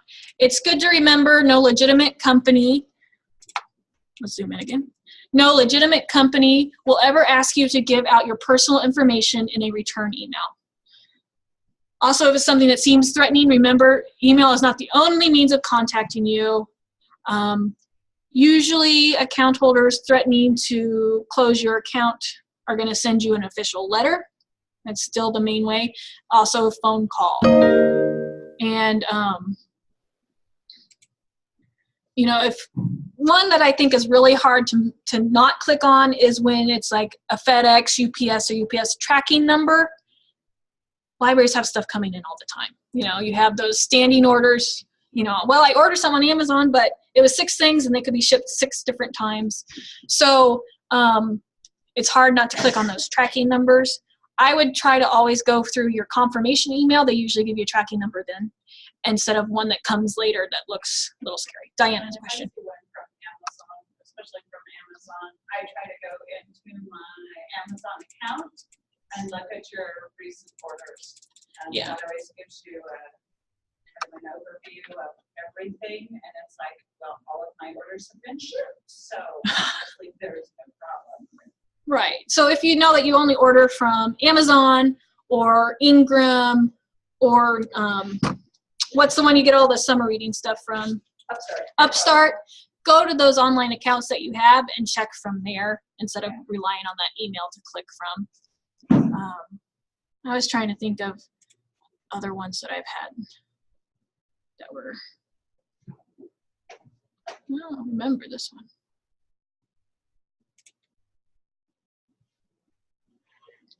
Let's see. This looks real. I'm not sure why that's in there. Okay. Let's zoom out again if I can find my magnifier. Where'd it go? Oh no. How do I get out of here? Okay. So this one's supposed to be, there it is. This one's supposed to be from AVG. Or it's an alternative to AVG. And this is one that I think the email is quote unquote legit, but the company is not. There's a lot of fake antiviruses out there that actually cause more problems than they fix. So if you're unsure of what antivirus to get, ask me and I can tell you if it's actually a reputable place or not. Because it might seem like, oh, this is a really good deal, but it's actually malware that you're putting on your computer. So if you look at this link again is a list.clicklink1.com, which is when we found another spam email. And the AVG, the email address is also odd, at inboxlink1.com. So that's not a company I'm familiar with. I'm not going to click on it. It's an old one too. If you click on the link. So, also some. So many words. Oh, I know, they must be good. One place I'd like to go to evaluate software, if you see something that you're interested in, PCMag.com has reviews on all sorts of things. You can compare antiviruses, you can compare computers, you can compare phone apps. They have articles where it's like best 2017 iPhone apps for free, and you can just go through them and see what they are. And that way you can tell if it's legit or not. Another thing to be hesitant on, we're always saying go to your vendors and unsubscribe if you're not, if you're not reading their emails. If they're a known vendor, like, you know, oh, I'm getting all these, I'm going to say book lists because that's what's coming. I'm getting all these book list emails, but I'm not reading them. That's okay to unsubscribe from. However, since this is one I've already thought was spam, and my email already thought was spam, I'm afraid that if I click on that unsubscribe, it's actually going to take my email address and sign me up for a whole bunch of other things. So that's why it's better to mark these just as junk and then use unsubscribe for the known vendors that are out there. Kmart, I used to sign up for Kmart one for an example, and they'd get a whole bunch of stuff. Kmart as known, I know I signed up for that account. I feel confident unsubscribing for that one. So it's one of those things like, and if you inherit a library and all their emails and you're unsure, err on the side of caution and just treat everything as malicious until you know differently, because who knows what the previous person signed up for accounts and stuff online. Okay. Any other questions? Looks like there might be a couple more in chat. Okay, this one's, okay, here's one from Joanna. Hang on, okay. One from Next Tech telling Joanna from Smith Center to change her password. She thought it sounded fishy. Notice how she spells fishy, because that's how we spell it. So she called the help desk and got transferred to several different people, and it was a real email. But she did the right thing by calling them directly from a phone number that she had probably from some of her bills or something like that, or one you can find in your account information. Like she says, call the help desk, do not respond to an email. I just did that this morning. I had, it was a library that I was talking about the forwarder, and Next Tech had been calling them saying, there's something wrong with your email, it seems to be malicious, and they'd go in and fix it. The computer had a keystroke catcher, I don't know what you call it, and so every time the password was changed, the hacker knew exactly what that password was. So every time we went in and changed the password and turned off the mail forwarder, that hacker went back in and put that mail forwarder back in and did it all over again. So I'm not sure how it got on there. It could have been clicking a link on Facebook. You know, it could have been something so benign that you wouldn't even worry about it. But there is always, you know, if you get a call or an email from your internet provider, don't click on the links, but give them a call, because it could be legit and it's better to call it in. Also, they can make they might ask you to forward that email on or something so that they can put it in their filter in their spam as well to block it from going to other people. And if they know about it, then they'll know that the next person that calls them about it, they'll know how to handle it as well. This is from Dixie, and it says, if someone calls you trying to get you to buy AV software, don't buy. I'm always skeptical of vendors, even at work. So I'm like, oh yeah, I know I gave them my card at the last ALA conference, but I'm still skeptical of them. I always want them to send me their information, and I will get back to them if I want to continue that. I try not to buy anything just by a phone conversation. All right, are there any other questions, comments?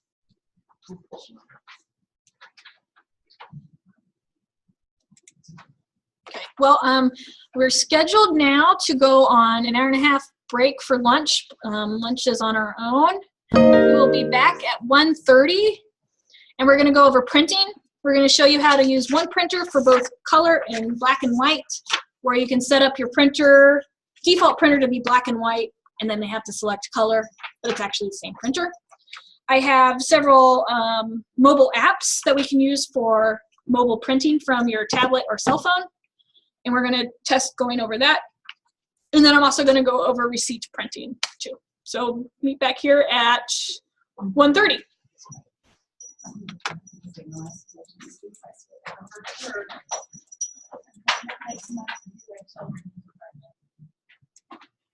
Belleville sent on my Facebook timeline, he sent me a video.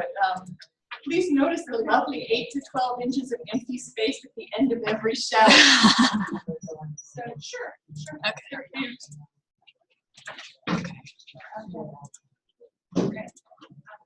I'm going to stop sharing, and I'm going to pause. And I found a setting, so it should be better now with our display. It might help people find more value in a small town library. Okay. Because they can get everything that the big cities can have. It'll give us an opportunity as small libraries to market all the other things that are just That should be fine. We don't have the other libraries. I've got mine already. Okay. I thought I tried to go through. Yes. Okay. If you don't have it, I want this. I would not do that before. If you don't have it, I won't read it. Right. And now it's like, okay, if this one you have, I want you to get it. Exactly. And my courier, I mean. All right, we're going to start back up. Everybody in the mail get laminated copies that say troubleshooting tips or technology tips and troubleshooting. They should be laminated and they should be on a ring and they should be next to your computer. Oh, okay. Yeah. About April or May. Yeah. That's a long time ago. Yeah. Yeah. And this should be the cover page right here. And periodically we'll probably send you some more with the hole punch so you can add them to your ring. And what it is it's kind of the first things to try when something goes wrong. The first aid kit. Yeah, it's a first aid kit. And actually, some of these we'll actually go through today. There comes with printer troubleshooting 101. And it goes through things to check with your printer. There's also on there a computer update checklist. And so it shows you just what to check. And if you do this at least once a month, it shouldn't take you very long to do all of those things. And then there's also a one that says what to do when Koha goes down. And the first thing is to check if you have internet. And then it's to close your browser and then call CKLS first. Because if you don't and you call CKLS first, I'm going to make you do it anyway. So, right. Check your email because I'll probably be out saying it's down, and then it's usually up pretty quickly. Anyway, so that's if you know where yours is, make sure it's by your computer. If you don't know where yours is and can't find it, let me know and I can send you a new copy. Okay. All right, so first we're going to do, now we're on the second page, it's under the heading Printing 2.0, and we're going to look at two options for printing. So if you're on Windows 10, you notice that the settings are different, and printers are, I'll show you what the screen looks like, and then I'll show you what I like to do. So if you go to Settings and Devices, you'll have this is for your printers and scanners, and you're limited to what you can do on it. So what I like to do instead is I right-click on the Start menu and go to Control Panel, and then this should look like what Windows 7 did, and then you can go to your devices and printers from there, and this will get you just like it was in Windows 7. You can add your devices, you can do everything that you need to do with it. All right, so you will see that I have. You know what? I don't think I see devices and printers as an option on this one. Are you right-clicking on the Start menu? I'm in the Control Panel. So click on Control Panel and it open. Yep, I've got Program. Oh, View. I was looking for a header, not a subtitle. It's a subtitle. Yes, it's under Hardware and Sound. It is a subtitle under Hardware and Sound. Then it's View Devices and Printers right there. You will see that I set this up. It's the same Canon IR8 advanced printer, but I've set it up in two different ways. It's much clearer. So what this is, oops, hang on. What'd you do? Somebody There was a button I wanted to click. mute. There you go. Are you taping? Let's mute Margie. Okay. All right. I think we're set. Okay. So what it is if you have one printer and it has both color and black and white options, you don't have to get a separate one just for black and white and then a separate one for color. You can use the same one twice. So I'm going to show you how to do that. So when you add your printer, and I know I just clicked on it and didn't tell you what I was doing. Up here in the top left corner is add a printer, and it's going to search for what's on the network. I don't like this way because it's not a permanent connection. So I click on, and again, I'm sorry, I just click and go. The printer I want isn't listed. And then I say my printer is a little older, help me find it. The reason I go this way is it connects via the printer's static IP address. And if you go the first way, it just connects via web address that changes when your printer turns off. And so if you can connect that way, that's what your computers can get disconnected from your printer. So that's why I like this way I just showed you, where I say my printer's not listed, and then my printer's a little older, help me find it. Awesome. All right, so this is a printer I want. No, that's not the one I want. Ha! Just a second, let me find it. Okay, we're gonna pretend this is the printer I want. This is Peggy's printer right outside the door, and I'm going to select it, and if I hover over it, it tells me what my IP address is right there. Let me do my magnifying glass for everybody too. So there we go. And if I hover over it, maybe it should show me my IP address. There we go. It'll also tell you, you can set up a name and all that stuff for it. Okay, so we have the printer that we want. Let's zoom out again.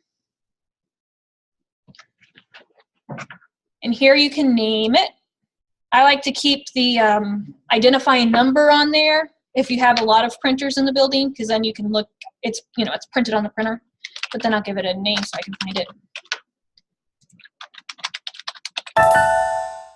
Guess I hit enter on the keyboard, so that's why it went. Sorry about that.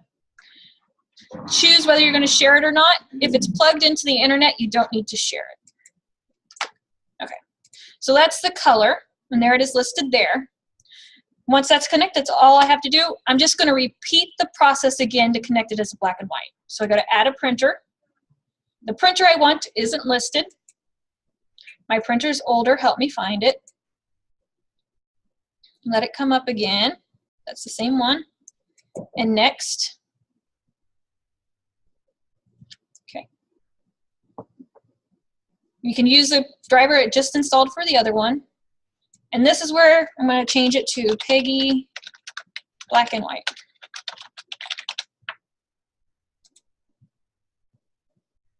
Okay. And normally I'd print a test page, but we won't worry about that today. So the next thing you have to do on your black and white is right-click on the printer, and we're going to go to Printing Preferences.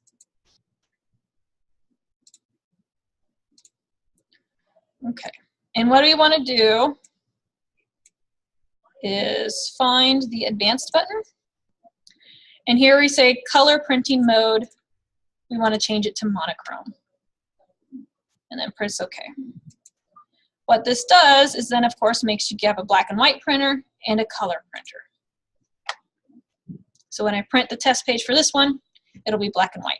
And then, of course, you'd probably set your black and white printer as your default printer. Okay. Windows 10 wants to manage your printers and tell you which is default, but we will override that because we want to tell it ourselves. So that's how you set a black and white printer and a color printer. It's the same printer, just two different entries. So when you go into, let's go into Word and we're going to print something.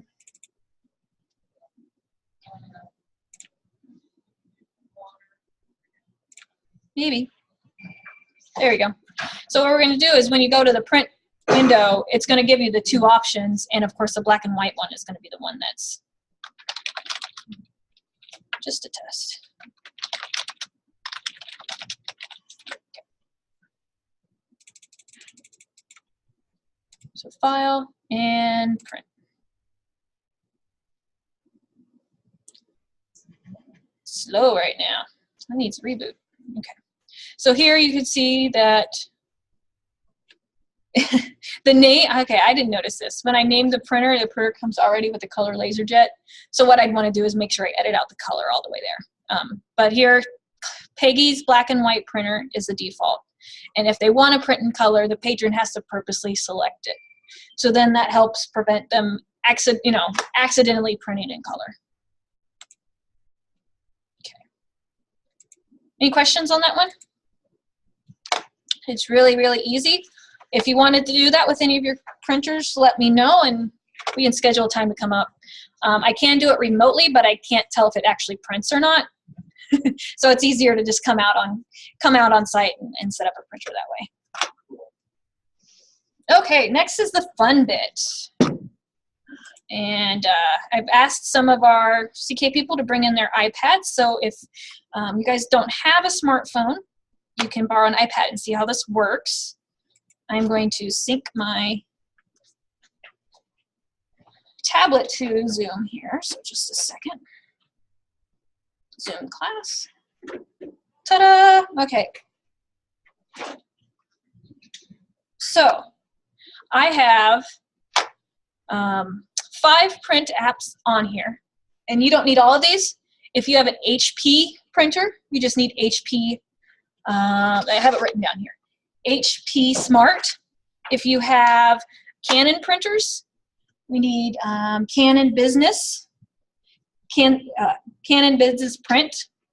There's one for Brother Print, and there's one for Samsung. And I don't think I listed the Brother one on there. The Brother one is Brother iPrint and Scan.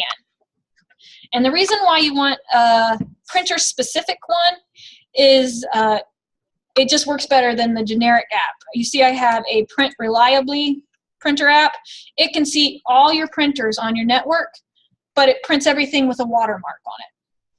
So that, yeah, so it says Print Reliable on it, so it's not a usable print.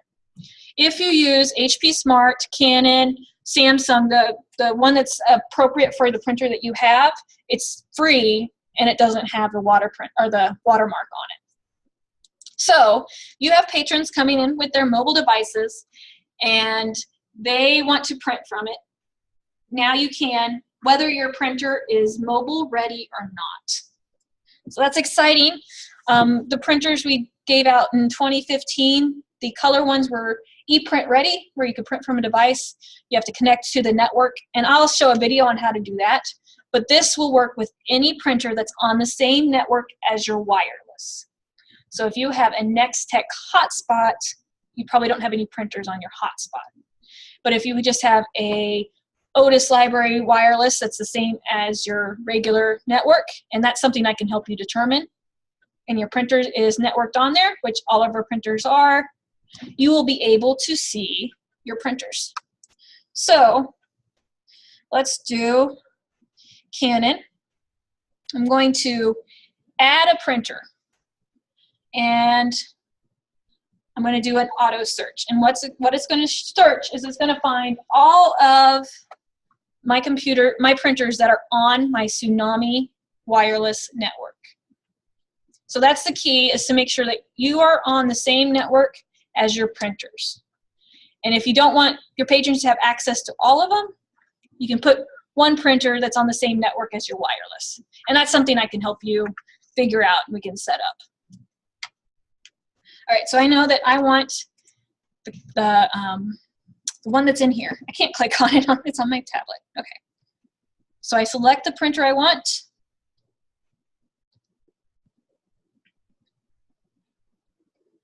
And let it do its thing.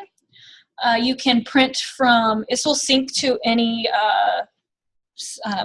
items that you have saved on your tablet. You can also print from Dropbox or your Google Drive account. So I'll show that. Here I can print from photo albums. It's going to ask me if I want to access my photos. I say yes. So I can print one. And it shows the picture, and I can preview it, and then I can print it.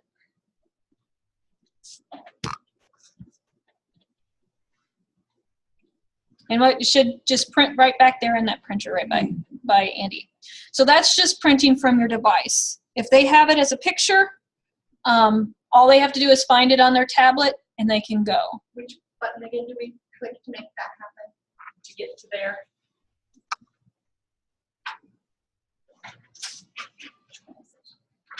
So, Documents. Okay, there, go.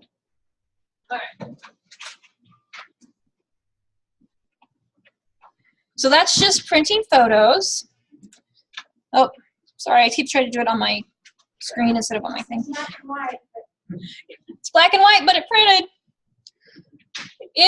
Another thing to keep in mind, if you decide to do help your patrons print from a mobile device, that printer that you have them print from, I suggest you pick one and just that's the only one you help them with, is you might want to turn it off at night so people aren't sitting in your parking lot printing a whole bunch of stuff. So it'd be easier to just turn off that printer than to turn off your whole system. I can print from my iCloud, which is something that's already synced up on my tablet. And you can also print from documents that I have already set up there.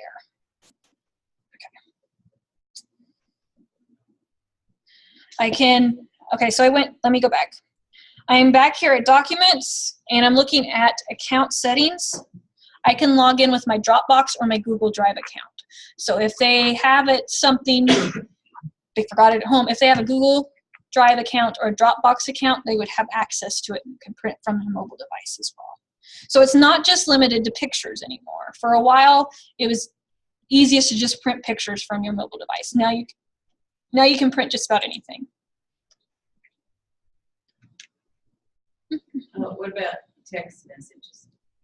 Text messages, probably the best way to do a screenshot for text messages. Just take pictures. So to do a screenshot on your tablet, it's usually the home button and the power button at the same time, and that'll take a screenshot.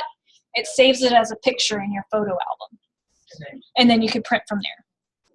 So here I am in my Dropbox. I have both I have two Dropbox accounts already synced onto my tablet.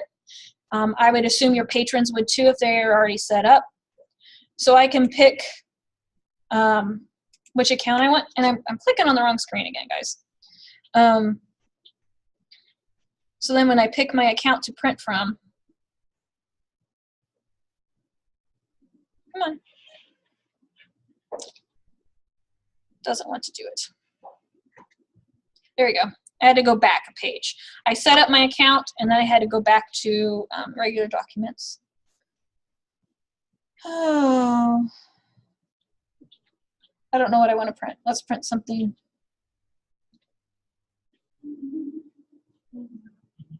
Now, the reason I chose Canon is because we have a Canon printer in this room, but feel free to try any of the apps that we have that works with your printer. Tutorials. All right, so you can pick a file, and you can just, once you find it, you open it up on your tablet. Okay, and here it is. It's showing it up. Let's see if I can minimize that. And I have options. I can save it in a folder. I can print, which was that little printer icon right there at the top right. You guys can see it right there. That tells it to print. It gives me all my printer information down here. I can look at settings. So I can change the number of copies, the print range if I only wanted to print page 1. All that stuff that you can do from your print screen on your computer, you can do from this app. And then just click out of it and click print. And there it goes. I can hear it printing.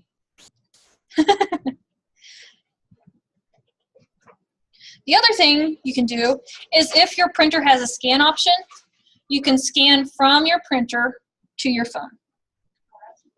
And this one's not supported on this one, but HP does it? Okay, HP has that option. Here's yours and there's mine. Ta-da! Yep, it's so fun. And then there's also where you can capture. So if you have a paper copy of something and you want to print off more, but you don't have a copier, you take a picture. It's going to try to find the page, and sometimes you have to help it a little. So I'm going to create the border for it. And then click next. And there's my preview. And then I can print more copies from here, or I can save it. So let's see. I can do a magic wand, which changes the contrast and things. This bottom left button is changing the orientation. So if you take a picture with your camera upside down, you can flip it around. I just save it. And then it puts it up in my file, and I can email it. Or I can save it in Dropbox, save it in iCloud, or I can print it. So if you don't have a photocopier or you don't have a scanner, you can take a picture with your tablet. Okay.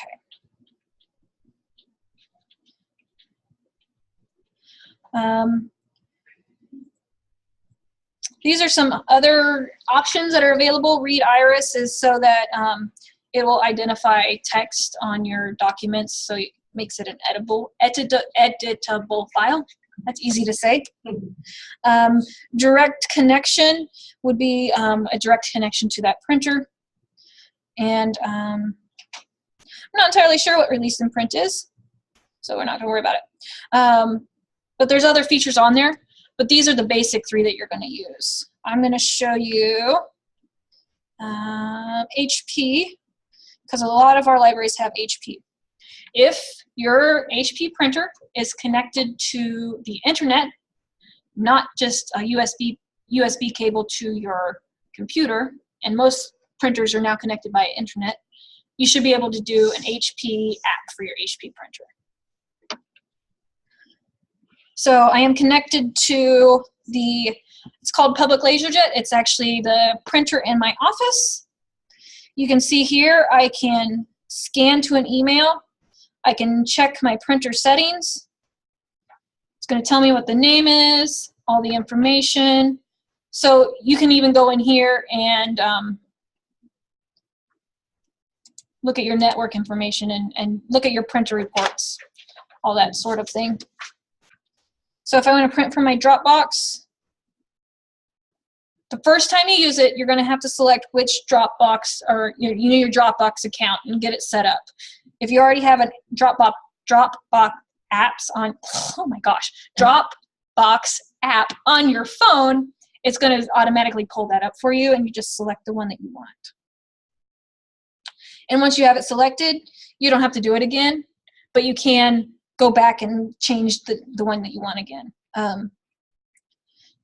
And I haven't found that you're limited to what you can print off if it has to be a PDF file.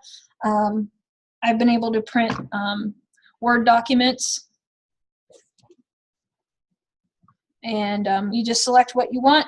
You can, if you look on the top right corner, right up here, that's another symbol for settings. If it's not a gear, it's this dots on a line. I don't know what to call it. It looks like on a soundboard when you have your little dials that but that's what I call it. That's your options. And if I click on that on my tablet, I can change, you'll see down here at the bottom, I can change copies. I can change color and quality. So I can make it a draft. If I don't need a good quality, I can make it better quality. You can change your paper size. Let me zoom in here, guys. I'm sorry. You can change your paper size. Here's your paper quality, or your print quality. You can change your page range. So if you just want to print page 1, you can do that. You can also tell it if your printer does duplex printing, you can set up your duplex printing that way. And do your settings. And then you just hit print, and it's going to print in my printer in my office. So you don't, as long as you're on the same network, you don't have to be in the same room to print, which is why it might be a good idea to have a separate printer, or a printer you can turn off when the library's not open, just so people aren't printing. Might also be a good idea to have this printer behind the circulation desk, or someplace where patrons can't just run in and grab it, especially if you charge per copy. Because it will, it will be used. Once patrons know about it, it will be used. Any questions about the apps? Each app works a little differently, so that's why I recommend you pick your printer that you want to set up for the web mobile printing, and then that's the one you advertise. So if you pick your HP 4100 printer, then you make sure that that's the one you advertise, and that's the only one you support. And then you get the app specifically for HP for that one. That way they're not having access to your color printers, especially if you don't offer color printing to your patrons. And that way they're not using your most expensive printer for all their mobile prints. I would pick one, if anybody still has a 4100, HP 4100 that came with the Gates grants back in 2000, if they're still running, those are like the cheapest to print from. So that's the one I would make your mobile printer. And as you see, I also have Brother, which is another commonly used printer, and Samsung. And I'm sure if you have like a Ryko printer or any other brand, if you do a Google Play or an iTunes App Store search for that brand of printer, you'll find an app for it. Okay, so I have a question. Yes. I've had people come in and say, can I print from my phone? And now you can say yes. Okay. If So you They want, haven't, but they have to install the app. they have to install the app. They So have to install it on their phone. on their phone, yes. Okay, that's a good question. So I'm going to give you guys some time to try it out, but I wanted to show you what I came up with for how to advertise this in your, and I just went to Libraryware and created a sign, and I'd be happy to copy them to your library so you can just take mine and go with it. Let me find it here. It's the wrong one.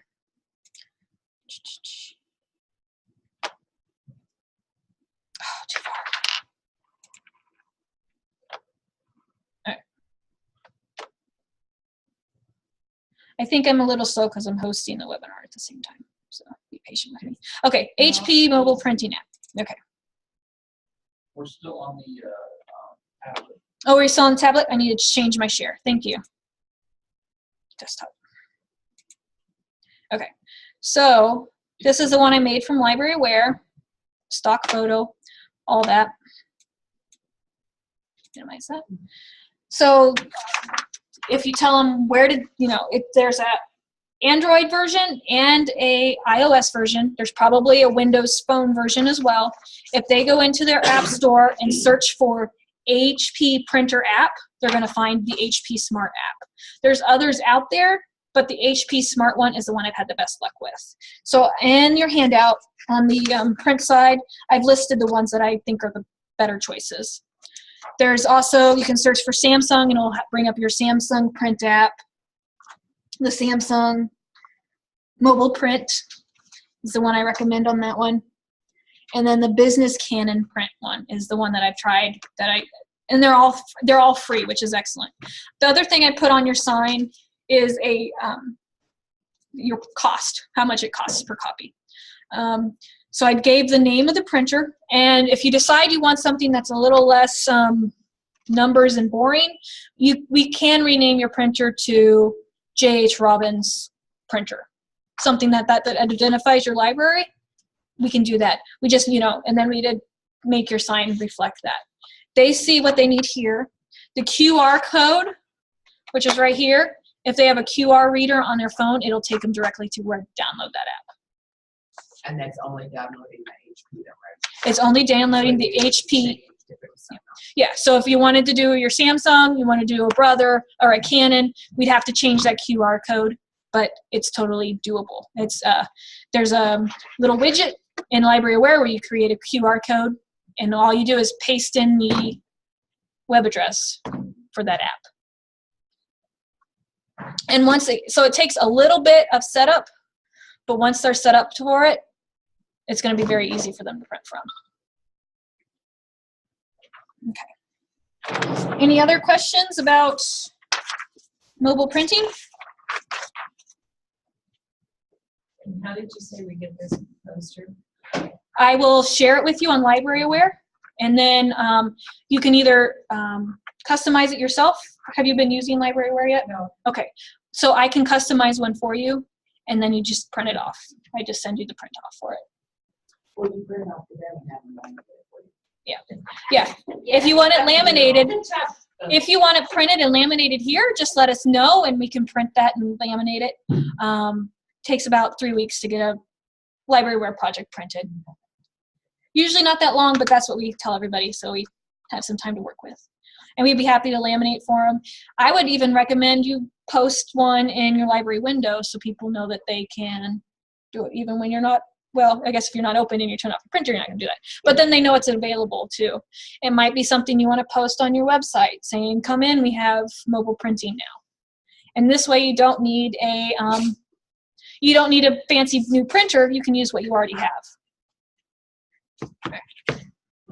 I'm going to give you guys time to play with that in a little bit, but I thought I would go ahead and show you the tutorial for your web-enabled printers, because I think some of us here, or at least some of us online, have, keep going back too far, have the HP OfficeJet Pro that came from the 2015 workshop. And what the ePrint enabled printers do is they kind of emit their own Wi-Fi, and you can connect your mobile phone to that and then print from your mobile phone. Others also have their own ePrint email, and you email your print to that, and then it prints from that email. So there's 2 ways to do that. Let's see if I can click on the link from here. Come on, there we go.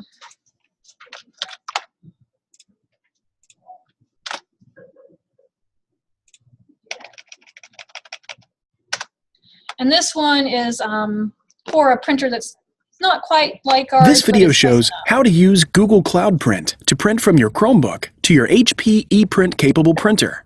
The printer shown is the OfficeJet 8600 Pro, but the steps will be similar for any HP ePrint capable printers. First, you need to connect your printer to the wireless network. Touch the wireless icon. Touch Settings. Touch Wireless Setup Wizard. Touch Continue. Allow the printer to search for available networks. Select the network that you want to connect to. A WPS router found message might appear depending on your router. The WPS option is an accessory on some routers. For more information, touch Show Me. Touch Skip to continue. Touch OK on the wireless password screen. Enter your network password. Touch OK on the password screen. Touch OK to confirm settings. Your printer will now connect to the network. Touch OK on the Connection Successful page. Touch the Web Services icon. Touch Yes on the Enable Web Services screen. Touch Yes to enable Auto Update. Wait a few moments while Web Services is enabled on your printer. Touch OK on the Successful Setup screen. Touch OK on the Web Services Summary screen. The printer will print a Web Services information sheet, which will have your printer's email address. You can also print your, if you connect with the Wi-Fi, the printer Wi-Fi on it, it'll give you your access code on there as well. And you can reprint it if you lose the print. On your Chromebook desktop, click the Chrome icon. This part we don't need. Type www. So that's the way to set up the email. And when you do that at the same time, if it does the Wi-Fi, printer Wi-Fi printing, it'll have that up there as well. That's the closest video that I could come up with what we use. the screen looks exactly the same as the one that we have on the HP OfficeJet Pro that some of our libraries have. So that's that one. All right. So let's take some time and practice printing. Does everybody have a smartphone? If not, I'll loan you a tablet or a smartphone here so you can give it a go. So everybody should have something. Ramey's loud and proud about her dump. So the first thing to do would go to your Apple Store or your Android Google Play Store, and we're going to look for, if you want to do an HP or a Canon, you guys can choose which one you want to do. HP is right here. HP. I didn't know we're supposed to read. Oh, that's fine. It's not.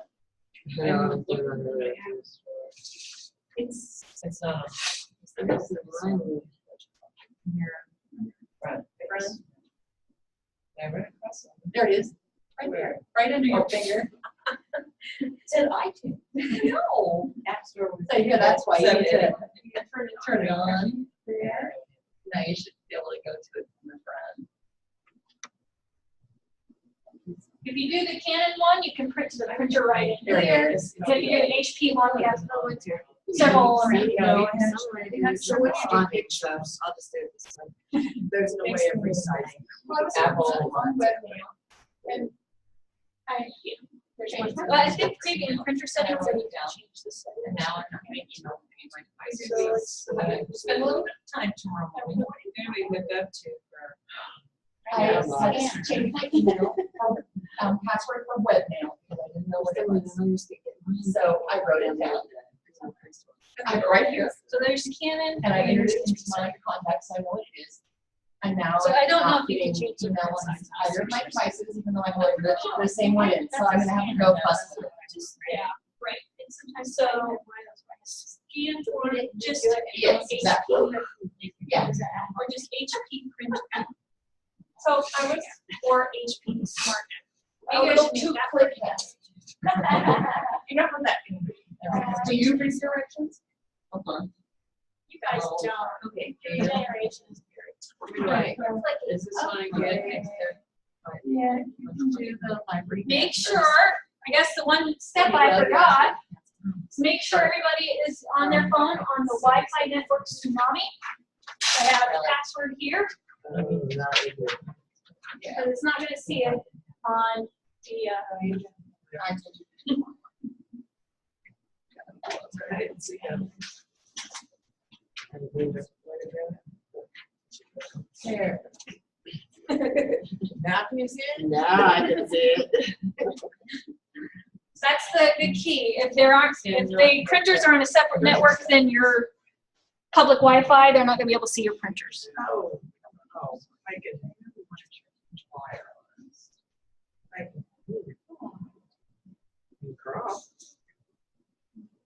Okay. Turner.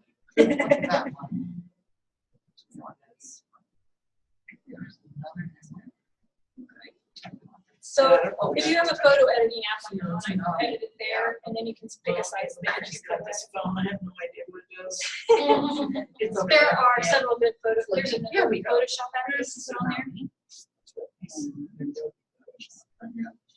Okay. Okay, I'm putting, we're in this, right? we need to be in Tsunami. Okay. Oh. Tsunami. Oh, There you go. that's it. Don't, I didn't read. That's all right. It starts with A11? A, Capital A11, okay, I just wasn't sure. small f. And, yeah, I've got it right here. Okay. I wasn't sure if mine was. So we should express easy. 7. Yeah, that's what it is. All right, so,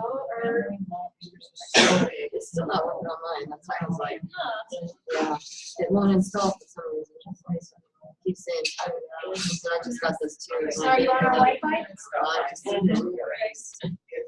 So it's, we don't want to start from really easy. It's got printing on it for me to go straight to, and then when I add service, it goes here. It shows what you can do. Like you you know, so you can look it up. Right. We're in the basement. Like Jennifer is there. Yes. Now you install and. App Store. Now it should be like, yes. Yeah. Yeah, because you don't want your grandkids to be still on there. That's the next step. Well, don't change it. Oh, that doesn't save. Let's forget the network. Okay. I'm trying.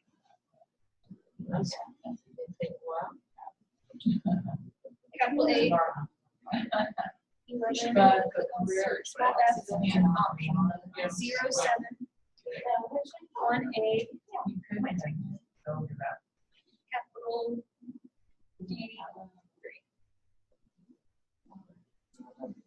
Show connected. That's better. Yep, it's connected. That's right.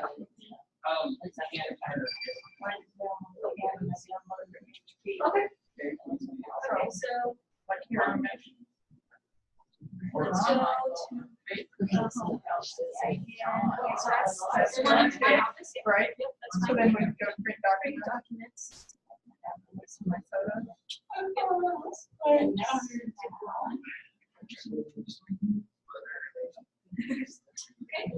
and now you can change settings here. Crop it, rotate it. Not a lot of editing. Okay. And then sometimes it takes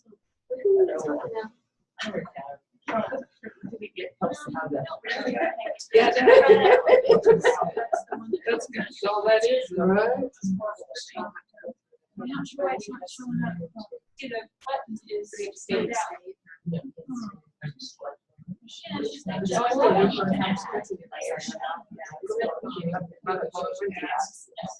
And I have one where it was grayed out. Oh, right, this is all. And then it activated. Let's do it. I don't know where any of them are in the building, but there's 3 or 4.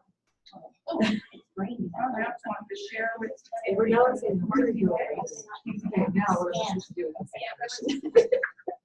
How does that work? Where my access is here? This one is paid. So it's just right over. Now, should I try to print something from it? Yeah, you can try to print something from it. Like a line. I can't find an app store. Play Store. Because it was called something different. Maybe. Which one would you like to try? No, You want to try you can use mine. HP or Canon? What do I'm you gonna have? check my email. Here, Samsung. Yeah, I wanna make sure. Share this. We have Samsung. This is cool. And No, I that's don't. that's right. Even though it's got lunches. That's a good one. I didn't hear any documents. You just wired it. I've been through it. Well, it was on the.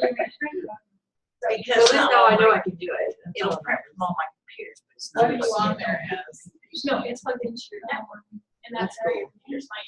And it shows the photos here on the top right. I'm just somebody creates something like that. I can't. You're easily entertained. Yeah, are you? I live in Otis, I have to be. Because I'm on a hotspot. If you have a next tech hotspot, it has a different network address than the rest of your network. So I'm getting they there. can't see, they won't be able to see the printers, because the printers are on your network, not on the hotspot. So we could put a printer on the hotspot. That's what I supposed to. Yeah, that's what I think I'm gonna have to do. I just want to make sure I have all the settings. Picture first. Samsung. Yeah, I got this problem before. I mean, just. Samsung will like times and reads. You might need to set your password. You can skip that, it's free. There we go. So this means this work up here, It'll work, yeah, our patron computer upstairs is a Samsung, same as the one down there. but this won't work at my lab. Probably. Because your printer is on your library network instead of the next hotspot. I can't even done.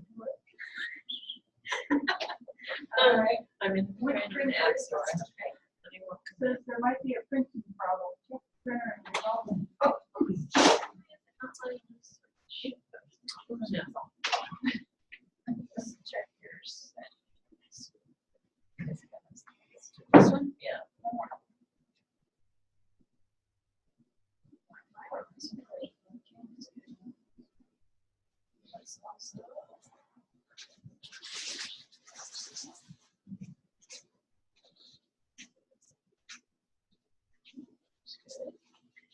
I'm not logged in my apps. I don't think that would come, that would be Might the be, first thing. might be why it's not. Or no, I think I just found it just now. Might be why it's not letting you search. Because I will carry the way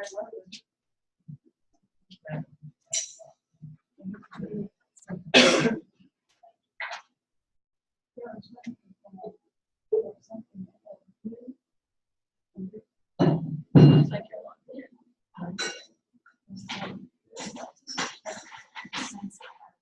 sharing. Not sure. No. That's just strange. Yeah, I mean, oh, I can find it good if I just, you know, like. I'm going to put that screen that says log in. Okay, what's the So- ID or my, and then just show your ID right there. Okay, but then I have to put a password. Oh, yeah. Like right here. Right, usually it's a security thing because it's not gonna just show you your password. Okay, It wants so- you to make sure that your phone wasn't stolen. So let's see if that works. Okay. Let's see if I get my password.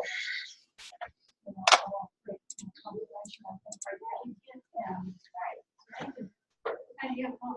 How did apps? Could not sign in my password. Yeah.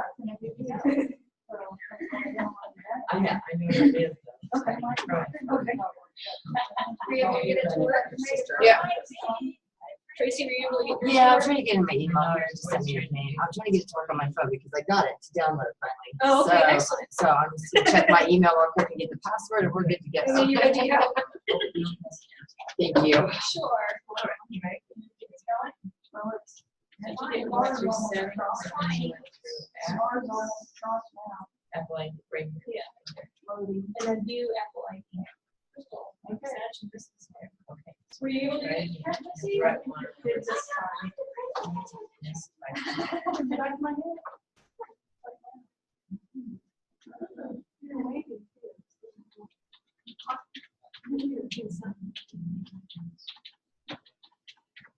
It's like I can function. Take it again. Yeah, this could be like. Oh, You didn't? Everyone can do it. Yeah. I There's just. always gonna be one. To change printer. We use the thing. It seems like. I just need outgoing mail server. And I know it should be SMTP, but then when I'm looking for it, I don't see the spot. Everything in Mail progress. address. How did you see if there's any printer settings?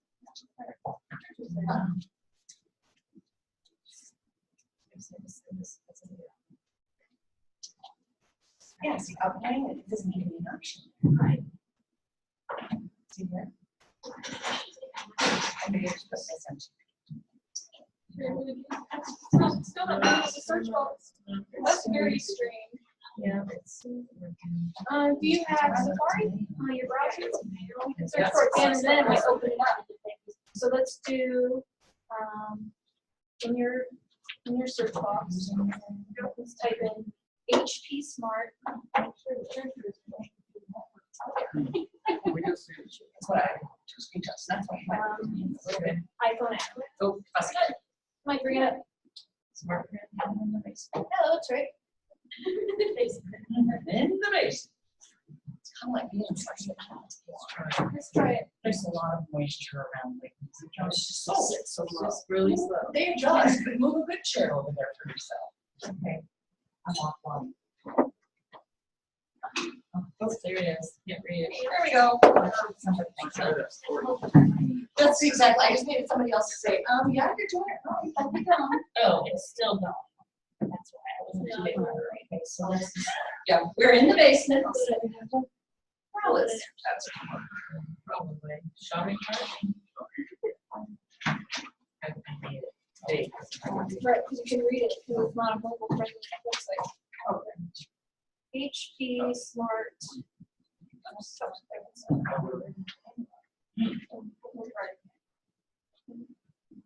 Just small. Look, based on. Oh, wow. Yeah. Shop online. Okay, there is, let's go back. I'll make this look easier. We're gonna look for a square. Oh, there, store. Give me Upstart, yes. So install. Install. Okay. And I can print it here, right? Yeah, we can, there's HPs in the building. Oh, okay. We can try. Because It'll mine is open. an HP, right? The one here. Yeah, you have a 4100, Yep. which is an HP.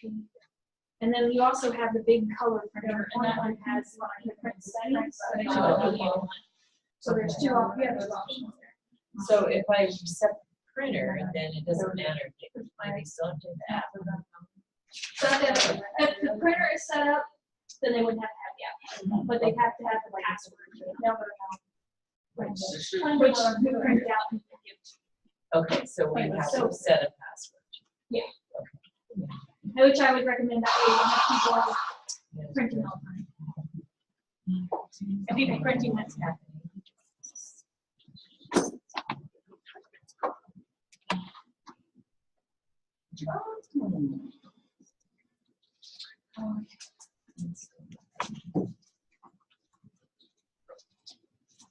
Hi, Joanna has a question. They have a wireless hotspot, which Nextech hotspot, but they also have an HP printer that patrons can use an email address to print to it.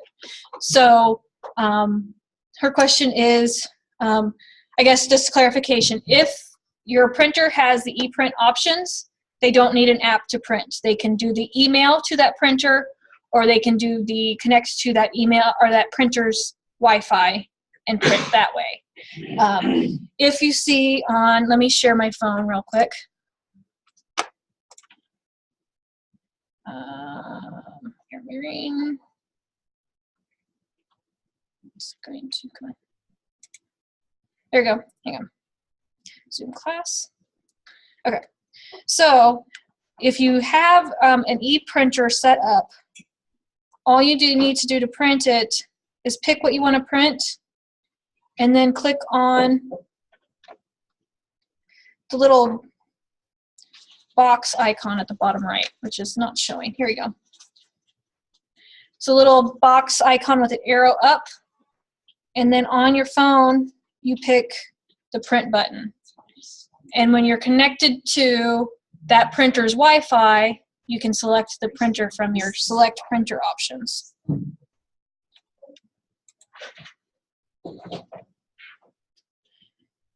And then you can print from there. This is one that limits what you can print. I haven't had much luck printing documents, but I've had better luck printing photos and that sort of thing from this option.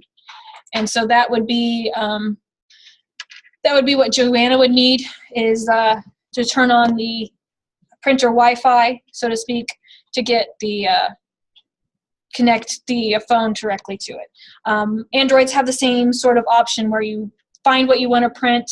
It's a little box with a, it's not showing me, it's not showing everything I want to see. Let me see if I can pull some up.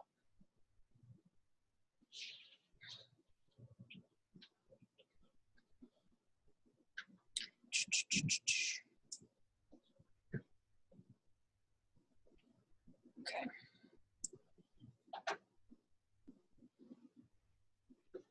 So it's just, see this little export where it's a arrow pointing out of a box. You look for that when you want to try to print something. If you pick that, it'll bring up this menu here where you can pick what you want to print from. You will see here I have an HP print option. That's because I set it up to link HP print to my Dropbox account. You saw me do that. So this is another way to get to that HP print option. If you're not sure what your computer can do, if you have the HP OfficeJet Pro, I think it's X576DW is the name of it. It's the big black copy printer all-in-one that we got in 2015.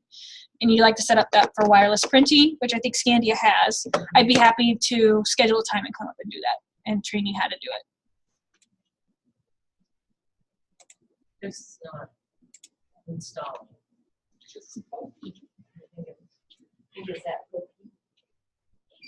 Yeah, it's not open. I'm not sure. Something's weird with your phone. With your app store. Her neighbor is jinxing her. Banging it on the floor. Something's weird with the app store that it's not letting you install. Do you have your phone synced to an iTunes account on your computer? Because that would be the other way to do it, is plug it into the computer and iTunes, and then you can buy apps that way, and then. Yeah, I may have, because my kids do stuff on here.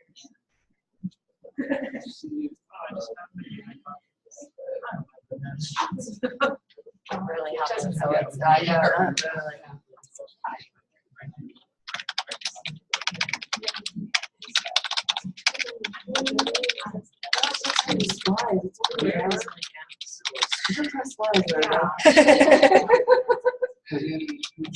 Oh, they're lucky.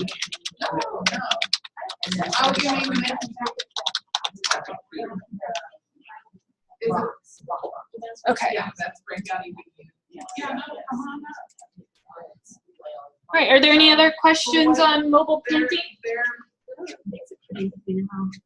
Yeah, there's apps. Your device is just, I mean, the device is, it did run the apps for me, so. We are going The to, news. Yeah. lay. Yeah, when you go under your, when you go into your settings here, that's what I did. If you go all the way down, it has printing on there. Oh, excellent. Okay, and then when I turn on, when I did it, hit it, is you can add device and look where it takes you. Yeah. Okay, I will say that. Yeah, because that's pretty neat. And I'm sure most all of them, anything new with them. Any Android's going to do that, maybe even iOS. Tracy from Otis discovered that on her Android device, if she goes into settings and looks at printers, It just goes all the way down. it'll show the options. You can add a service. It'll take you directly to the Google Play Store, and you can download the app from the Google Play Store. So it makes it so you have to be hooked to the internet that has the printers on it. Yeah. You have to be hooked to the internet, and it's even more helpful if you're hooked to the same network that the printer is on. That makes it really easy. Yeah. That's why I'm like, ooh, I like that. I don't know if the Apple does that. Yeah, it's usually behind on that kind of stuff. They're usually not as Innovative. yeah. Yeah. They're more like a computer than they are the actual mobile device. I don't see anything in iOS to add a printer that way, but you can still go through Right. the Just iTunes the way store we went, yeah. and get an app that way. If you know it. On the app, the HP Smart, it shows you should go to your Wi-Fi and there should be printers underneath it. Mine doesn't have any. We only have one printer in this building that's set up for Wi-Fi printing, and I haven't got it actually work. So that's why I opted to find a app that does it for you, because this app, it doesn't have to be a fancy new printer. It can be with your existing printers on your network. So yeah. It just has to be, your printer just has to be on the same network as you're connected on your Wi-Fi. All right. Any other questions for mobile printing? I'd be happy to send you Library Aware template for you guys to do your own, or if you don't do Library Aware, let us know and we can see what we can do to help you out. Because it's very simple to advertise this. The people that want it will, with that information that's already on that sign, people know what it means and can get it from there. Okay, we have just a half an hour left, and we have one thing left, so we might get done early. We'll see.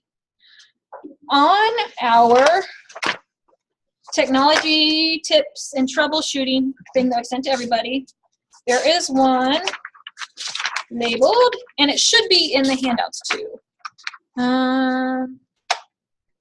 Maybe not. I'll make sure I get it on there too. It is receipt printer errors. It should be in the handouts I printed for you guys. And these are the most common receipt printer issues that come up. So let's open up Firefox.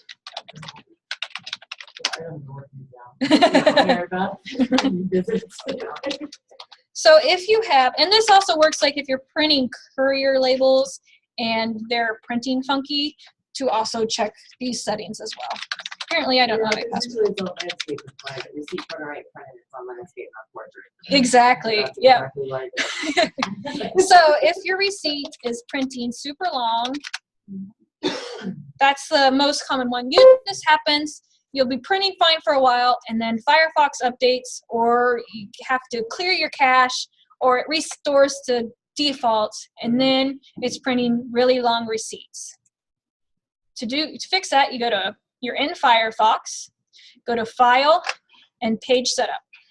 And if you look on the instructions, which is both in this handout here and on the receipt printer error troubleshooting page, everything's going back to page setup. So if it's printing extra long, you want to take off headers and footers. So we change those all to blank. The reason that is that the computer thinks that your page is 8.5 by 11. So it wants to go 11 inches down before it prints its footer. And of course your receipt paper is continuous, so you don't need that. There's other settings you can do. This is the easiest, so let's just do that. And then when you print OK. And then let's see if it'll work. Print my Epson receipt printer. I've never actually had it print landscape before, but it's printed landscape.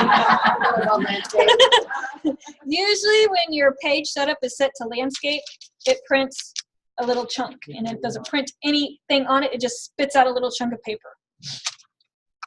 So if it prints like this, guess what? File, page setup, and change from portrait or landscape, change from landscape to portrait. And if it's printing teeny tiny and you can't read it, check your scale.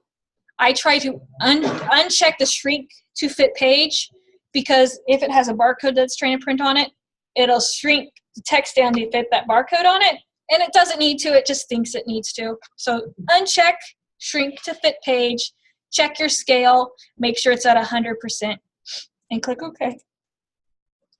Oh, sinus pressure. Sorry. Making everybody yawn.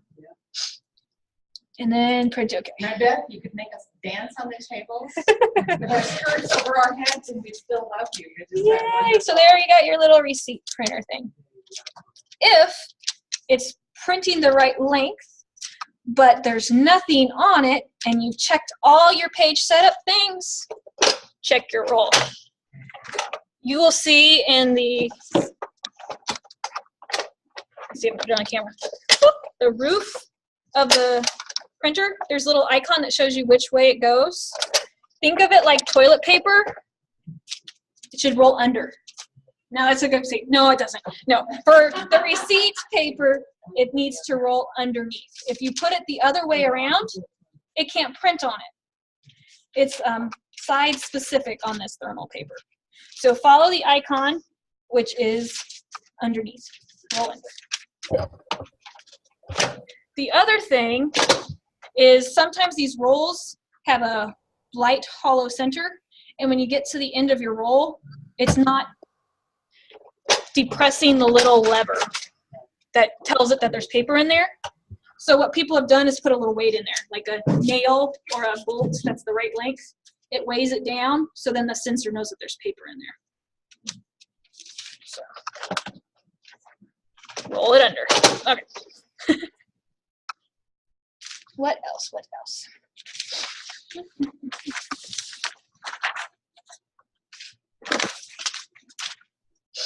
I'm going to say for courier labels, a lot of people have had trouble switching between receipt printer to a regular printer for your courier labels.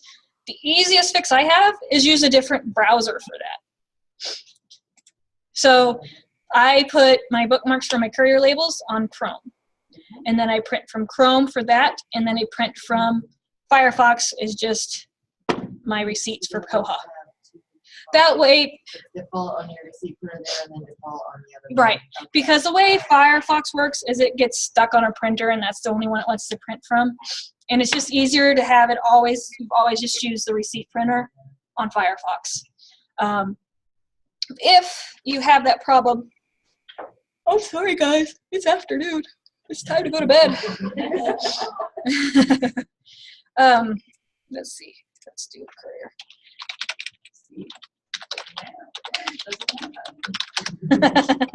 Oh, I don't have the right URL. You can also, if you have trouble printing, the other thing to make sure of is that for PDF files, sometimes your browser gets some weird setting in there and it no longer prints PDFs correctly.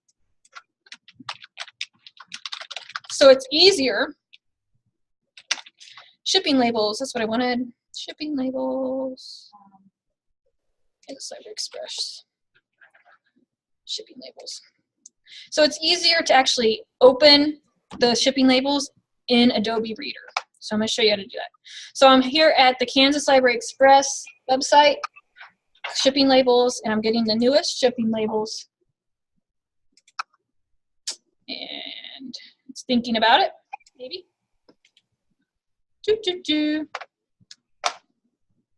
Maybe. I think I froze that up. Maybe. So when you try to print from the browser, sometimes it scrunches it all together, or it prints like the center part of the page. That was weird. So I prefer to download it. Of course, it's being slow, and then have it open with Adobe Acrobat Reader. It's free. You can get it from adobe.com. I try to put it on every computer that I touch in a library because so many things use it. Check your default settings on your computer because Windows likes to make all their programs default, and it's made Explorer. Microsoft Edge, that's the one I'm looking for. It's made Microsoft Edge your default for PDFs, and so it's opening it back up in a browser, and then it's not printing properly. So if you open it in Adobe Acrobat Reader, which we'll see if it does it here in a minute. There we go.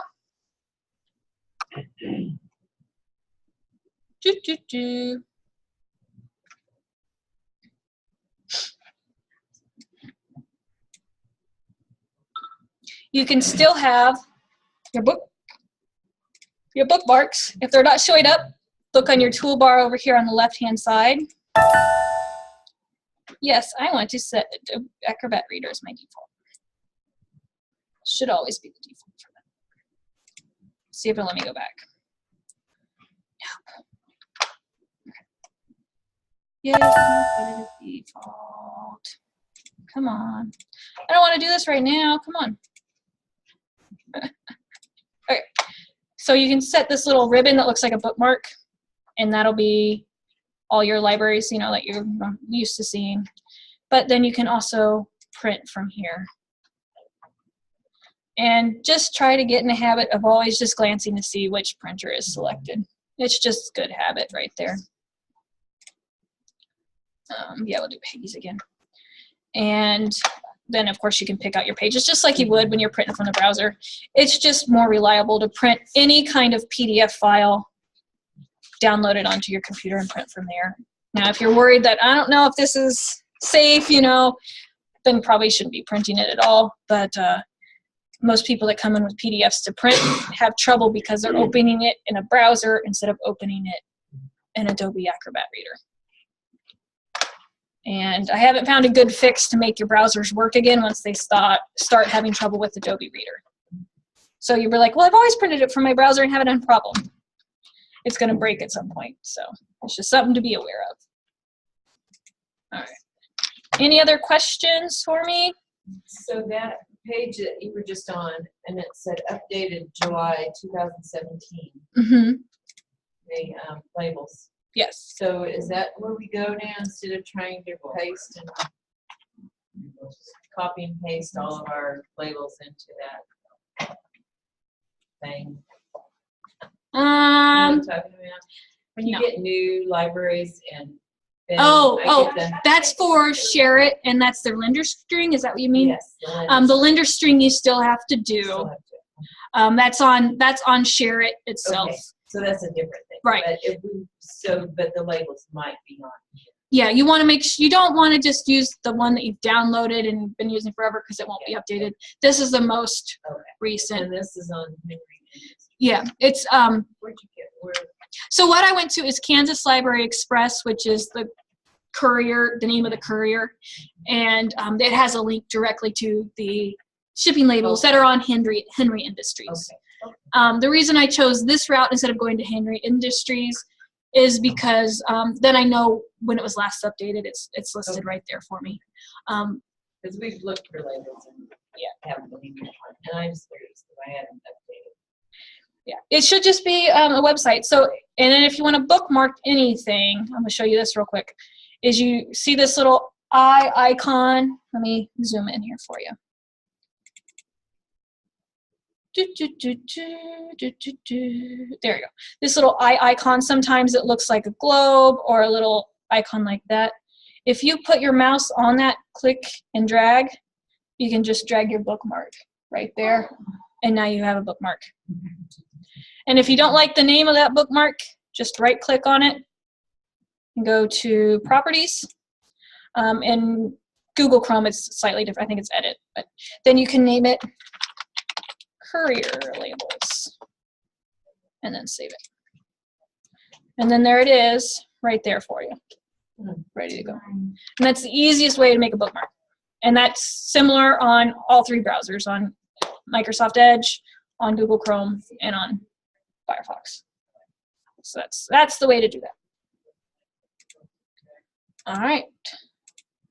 Are there any other questions? Things you would like me to go over again?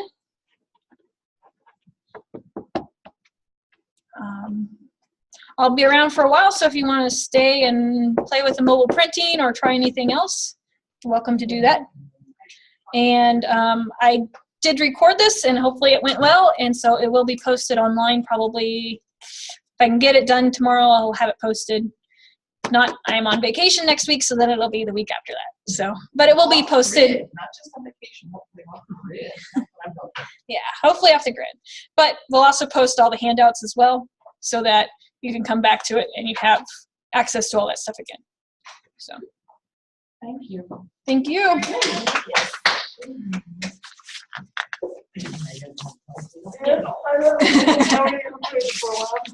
I